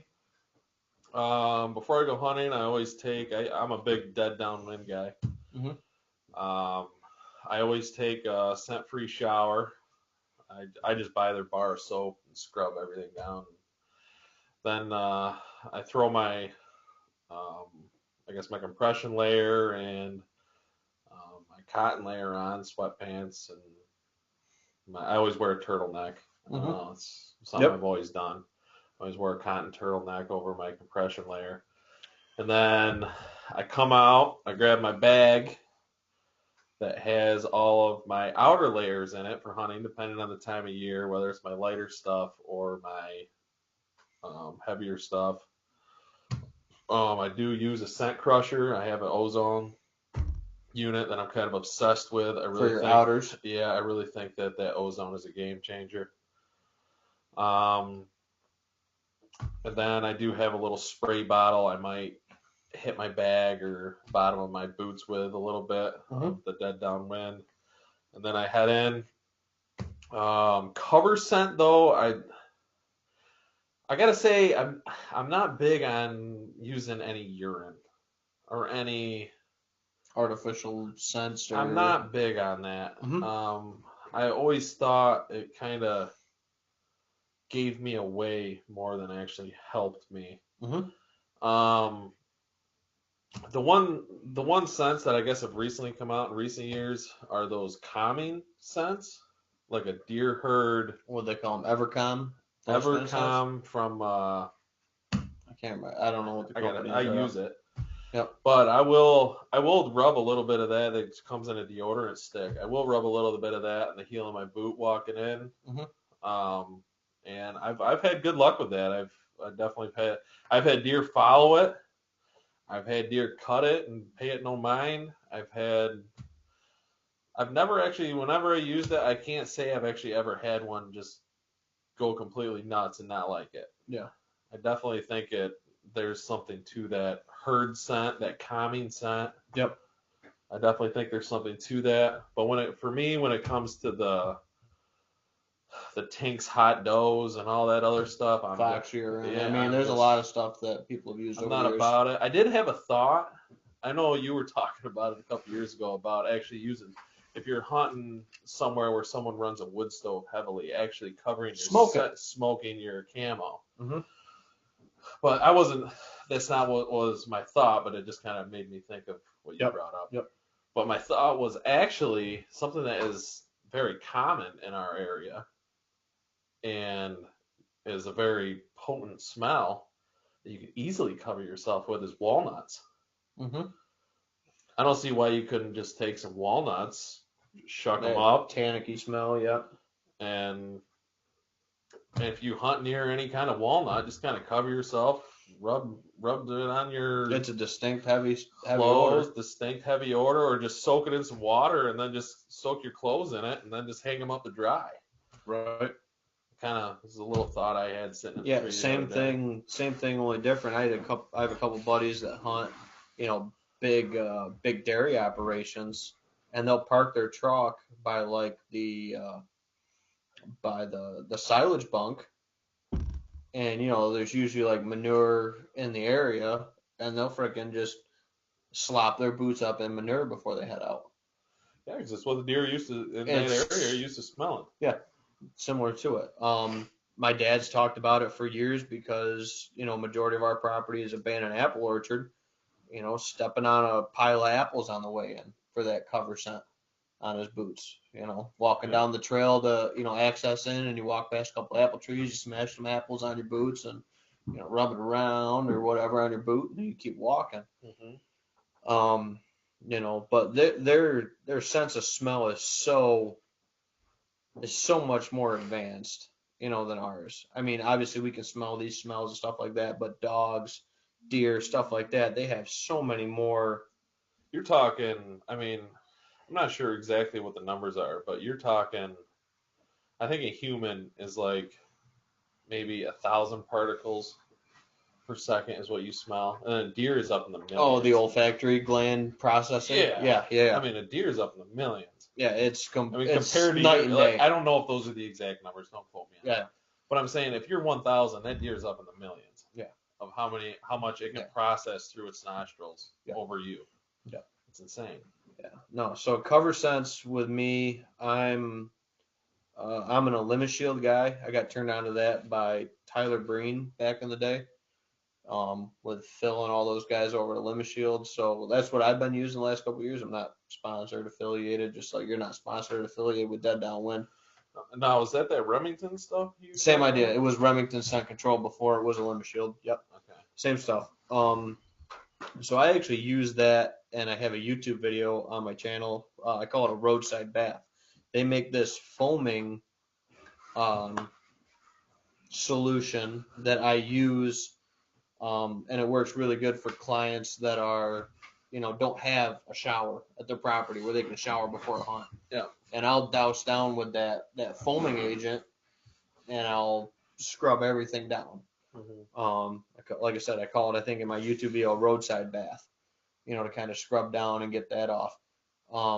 And then a lot of times I'm dressing, like going to the stand, if I obviously don't want to wake my parents up at 5 o'clock in the morning when I go hunt either, when I go hunt the farm or something. Mm-hmm. I'll do a roadside bath, but I'll drive to the farm literally in my pajamas. Well, you got that little stick shift Ranger, man. You just kick that in neutral, flick the keys off, lights off, you're just coasting right in. Yep. Lights off, everything just. No engine running, nothing. The sound of the tire. Yep. The sound of the tire on the gravel. But but no, I'll do that a lot. I'll go like straight out, I'll roll right out of bed, pajama pants on, t-shirt on, jump in the truck, drive to the farm, and it gets cold. I mean, when we're talking those crisp November mornings, I'll strip down right to my underwear, put my base layers on after I, roadside bath or whatever, and then pull them out of my tote, whether it's a scent crusher tote or one that I prep from washing or whatever, and then I'll go in. But the biggest thing with cover is just having the right stand. You're not going to beat it. You're minimizing. You're not going to beat a deer's no. I mean, You're minimizing. You want to, because I believe that it takes a deer 2 out of 3, I guess, senses for them to really get upset with you, to blow, to start, to booger, to anything like that. Whether they see you and smell you, whether they hear you and see you, whether they hear you, smell you, they're gone. If it's one of the 3, if they can smell you but they can't hear you or see you, and then with all that scent control that you're doing, you're eliminating those particles per minute going through their nose. So parts per million. You're absolutely. trying to fool them with that. Yep. You're trying to make them think that you're 100 yards away, but you're actually only 50 yards away from You're them. minimizing that volume of your scent, basically. Yeah, exactly. Yep. You're trying to, exactly how we just put it. So anyway, I hope that answers your question, Aaron. I don't use like Fox urine or anything like that. I do run a Scent Crusher Ozone cigarette lighter machine in my truck. Mhm. I do spray my truck down also. I don't know. Is it placebo effect? Does it work? We don't know. But Don't that's know. what we do. But the bottom line is, in my opinion, you can do all this stuff, and the bottom line is the deer still can figure you out. But if it gives you that much more confidence, it gives you that much more comfort going into the woods that you're going to be successful, it's going to help you out. 100%. It's a huge mental game, honestly, with it. 100%. Same thing with your arrow setup. We talked about that before. Whatever you're confident in, Yeah, that's what I would roll with. Mechanical, you're confident in fixed, you're confident with a specific brand. Just run it. Whatever gives you that extra edge in your brain that makes you think that you're going to get the job done. Mm-hmm. Confidence is Do good. it. Billy Harvey, hot tip: turn off your door lock beep. 100%. Beep beep. Ding, Yes. ding, ding, ding, ding. Yeah, sounds like Yeah. Billy had a few instances. Yeah. Keep the keys out of the ignition. Yep. Or just run a Chevy. They don't do that. That's Unless possible. you leave the door open. Actually, because you turn it off, and in a Chevy, you just pull the key out like a 1/4 inch. It don't ding. No. Them Fords, the key is just the tip of it's in. You see the key? Dang it. The key is to run that 08 Ranger. There's no key. There's the no key Ranger. ding. There's no key ding. There's no The Ranger. nothing with the The Ranger. Ranger. I And tell you what, then, them Rangers are stealthy little boogers. That little 4-cylinder, quiet, Yep. standard, kicking in neutral, shut everything off, coast on in. Mhm. Never even know you're there. What my wife commented in, Ben's gonna show up on somebody's security camera in his roadside bath. LOL. Yeah, Brian's. Yeah. Or my neighbors. Yeah, or your neighbors. Because I do park down by Corey's to get into some parts of the farm and stuff like that. So Roadside bath. yep. Been there, done that. Oh well. Maybe they got me on security camera. Whatever. Oh well. I'm in my skivvies. I'm not naked most of the time. Miguel commented back in, frost on the pumpkin, time for Peter Duncan. I guess. All right. I like I'm not Miguel. sure what that means there, Miguel, that I like the saying. Yep. Frost on the pumpkin, time for Peter Duncan. Hell yeah. But yeah, what was the other slogan last night? Oh, it was from when I shot that buck over at my grandma's on video, and I said it last night, and Colin jumped all over it. Says that's his new favorite saying. Yeah. If he jacks you up, Jack him up. jack him up. Yep. So yeah, that kind of just goes with, if that buck walks in front of you or that doe or whatever it is, gets you all excited. Yep. Get her done. Legal, ethical, everything. We're all out there to have fun, and I guess the day it stops being fun and gets me excited is probably the day I'll quit hunting, which, way I see it, it'll never happen. So No. I don't think so. it's all about going out there and having fun. Yep. So if he jacks you up, jack him up, I think is it, right? So, yeah. He jacked me up, so I jacked him up. Yeah, Colin liked that one. I actually had a text in comment because one of my good friends from college and clients. Miguel says it's nearing rut time. The Peter Duncan. Yeah, Peter Duncan. You got it. I Gotcha. like it. So a good friend of mine from college, Dustin, it's also a client of mine, commented in, said, Facebook won't let me send this message for whatever reason, but for your live Q&A, what's your upcoming plan with the warm weather, and how or when do you check cameras during the season? We touched on the first one a little bit, but we'll touch back to it. All right, That's a good I'll one. let you lead that one off.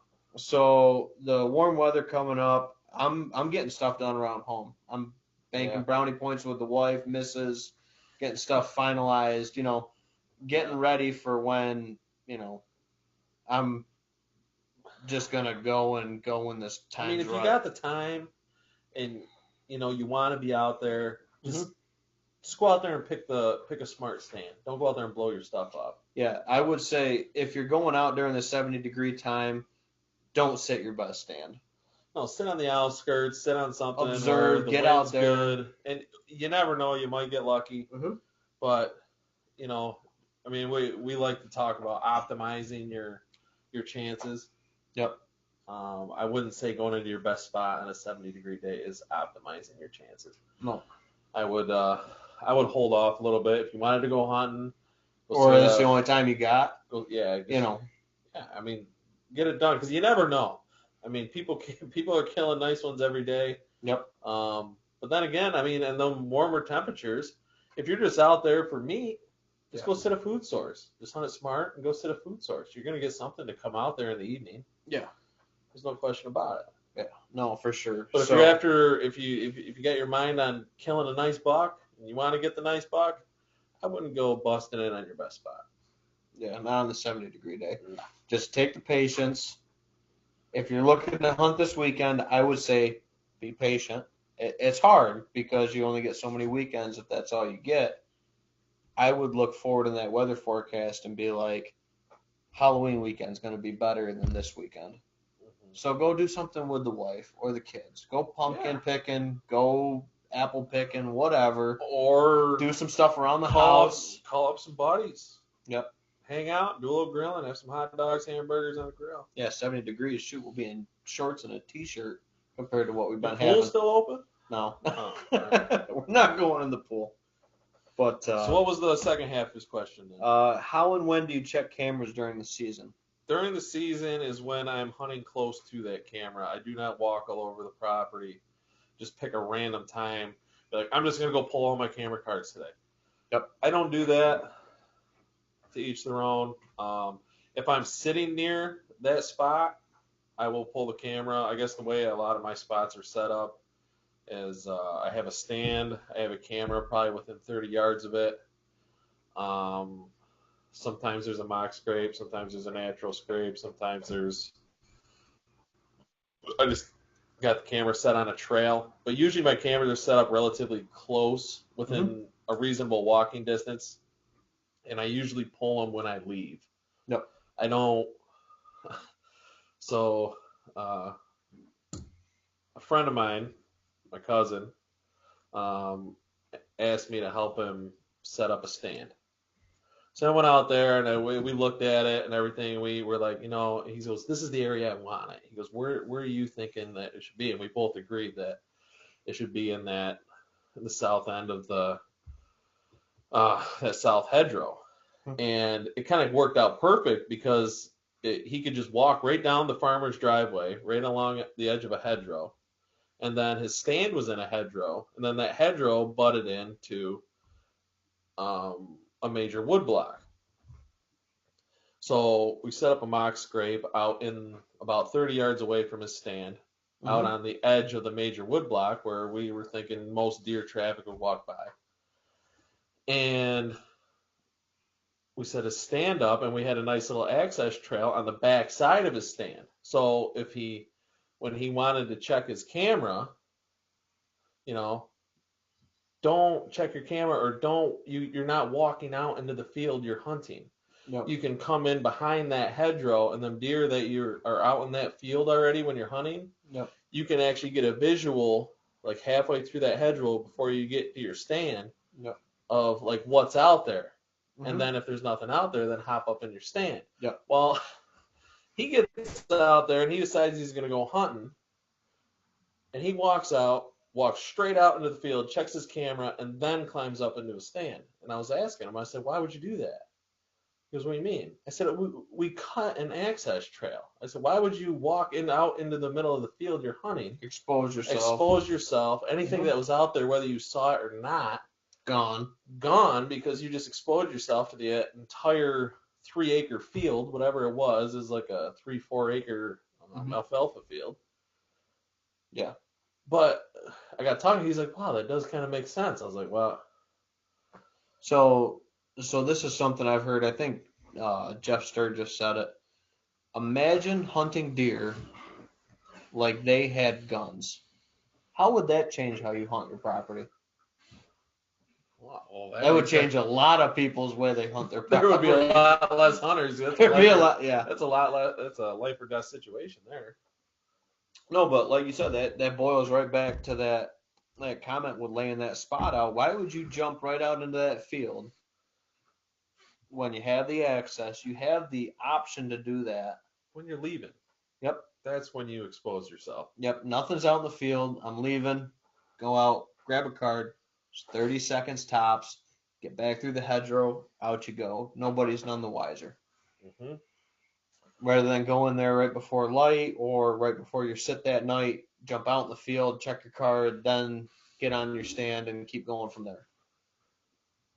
Yeah. You know, just take a little step back. You're trying and think about it. Every little thing you do is like we've been talking about. So what is this, episode 6? 7. Just trying to do everything to optimize your chances of being successful. Yep. You know, I mean, and then, you know, exposing yourself to the field you're hunting before you even hunt it just kind of blew my mind a little bit. But he agreed. He took a step back.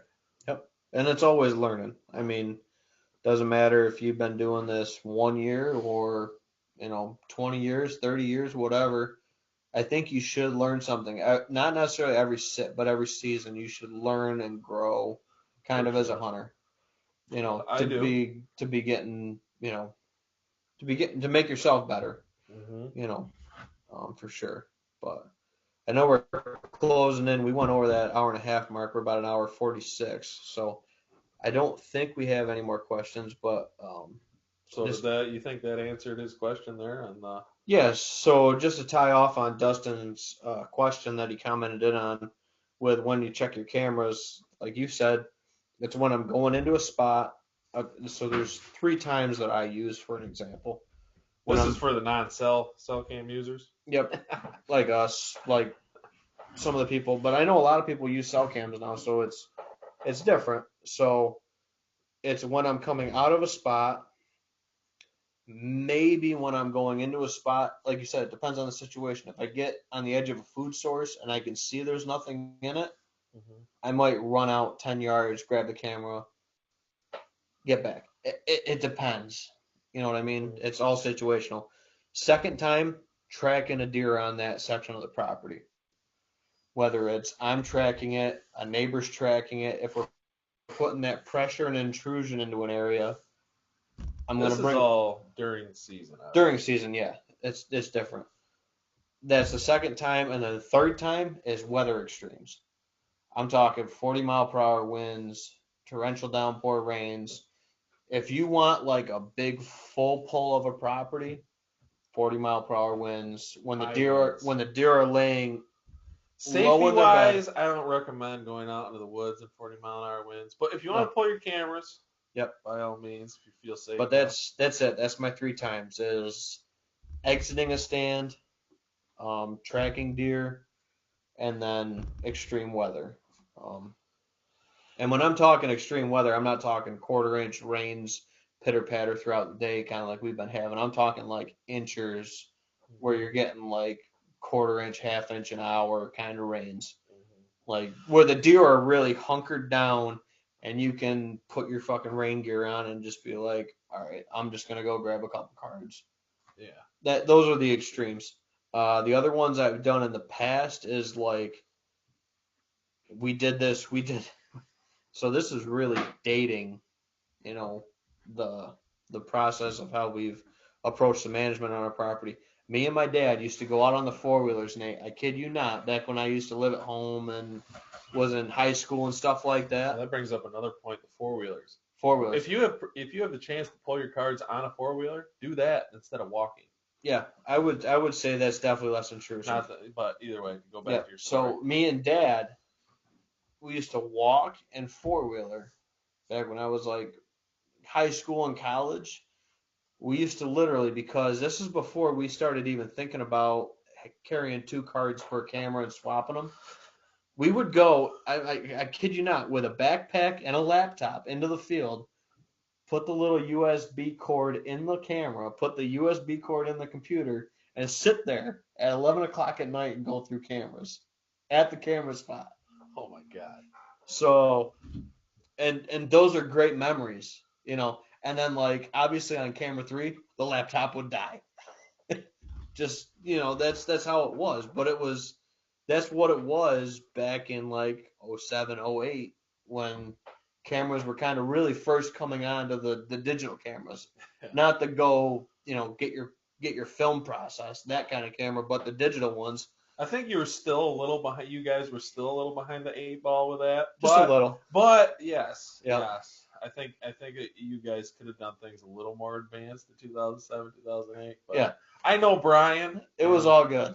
I There know. was a lot of good memories of walking around and driving the four-wheeler around 11:30 Definitely- midnight, You guys and we're definitely driving could have around done and it we're a little bringing easier, we're but bringing an old that is laptop, funny. That is funny.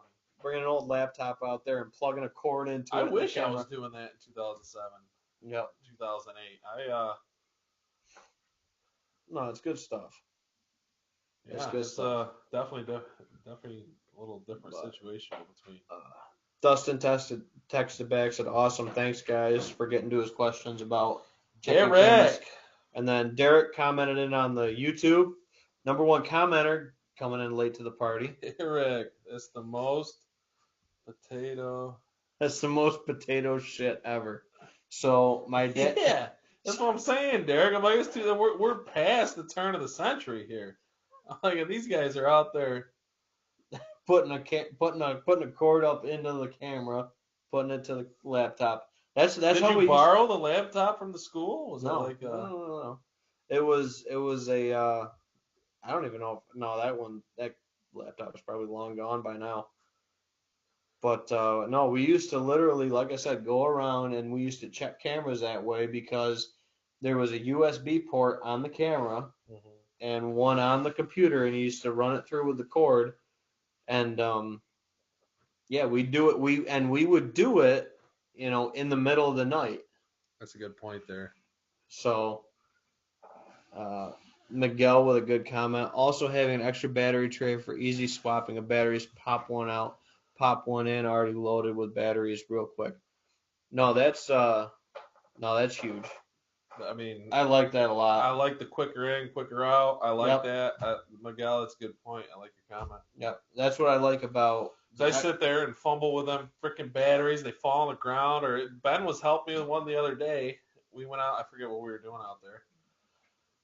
But the freaking battery, I don't know, it was an older Moultrie, and the batteries wouldn't stay in it. You got to Every shove time I a put it- business card up in there to hold the pressure. But they kept popping back out. Yep. But they kept falling on the ground. I'm like, buddy, you got to sit there like twist them and wedge them. You know, spending so much time messing with that.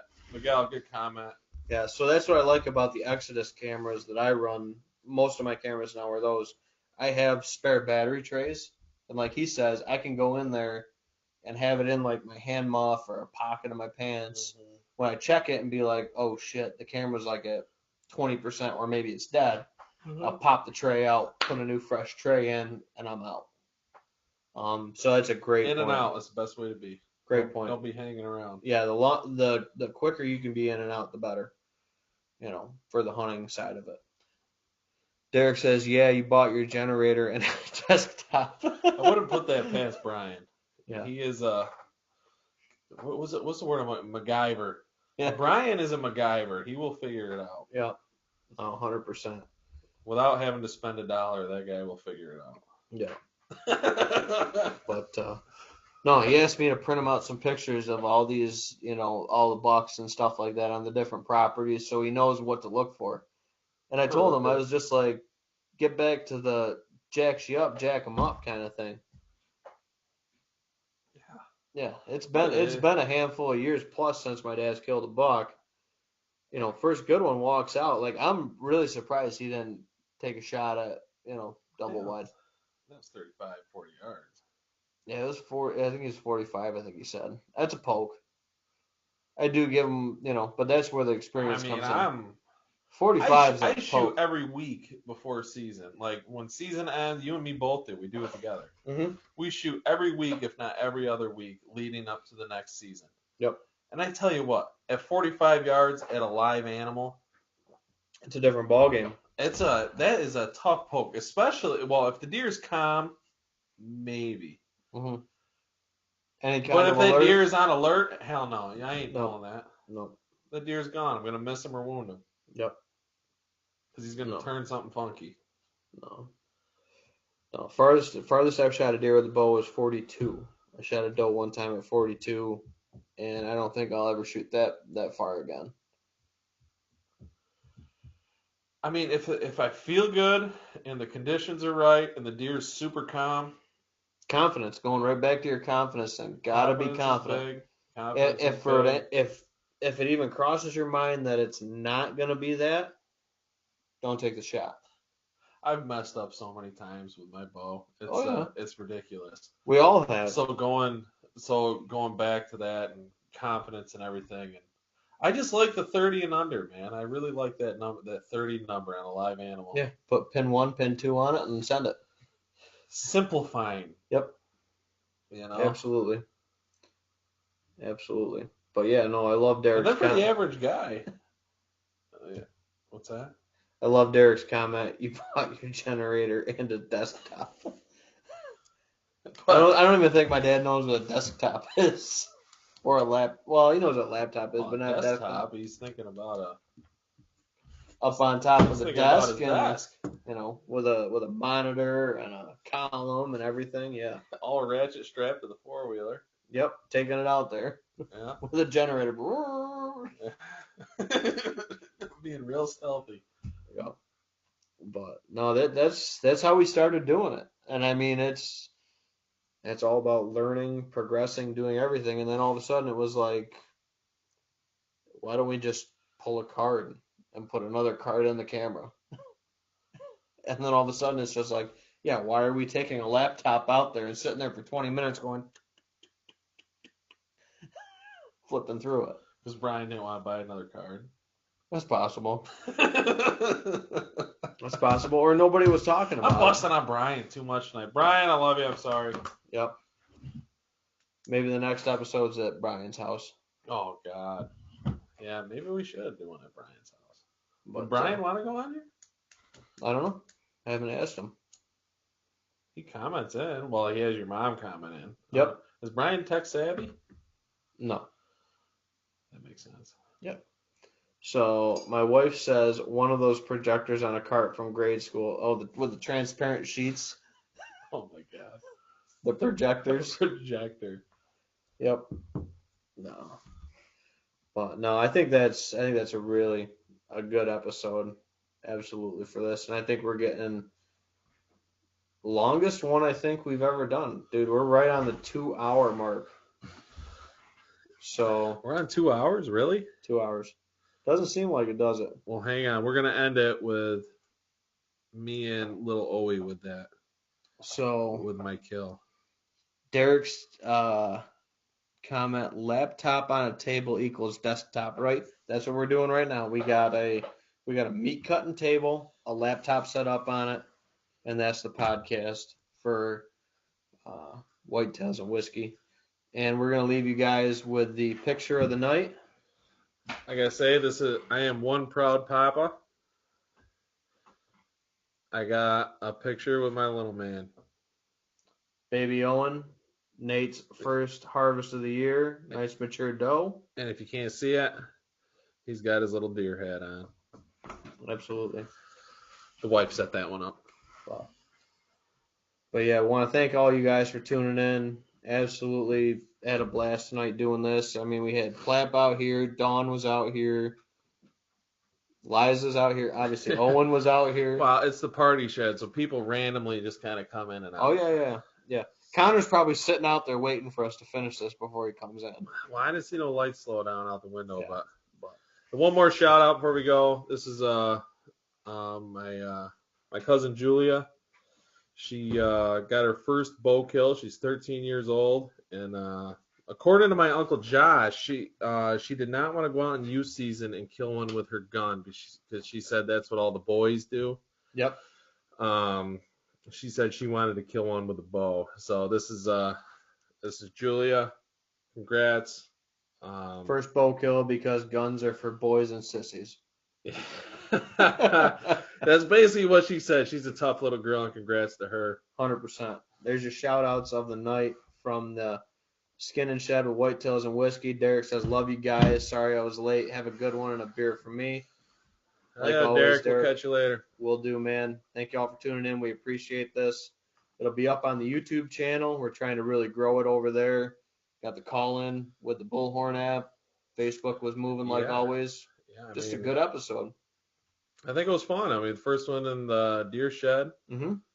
I gotta say, I feel my box look pretty good back there. They do look good. They look nice. They are really good bucks.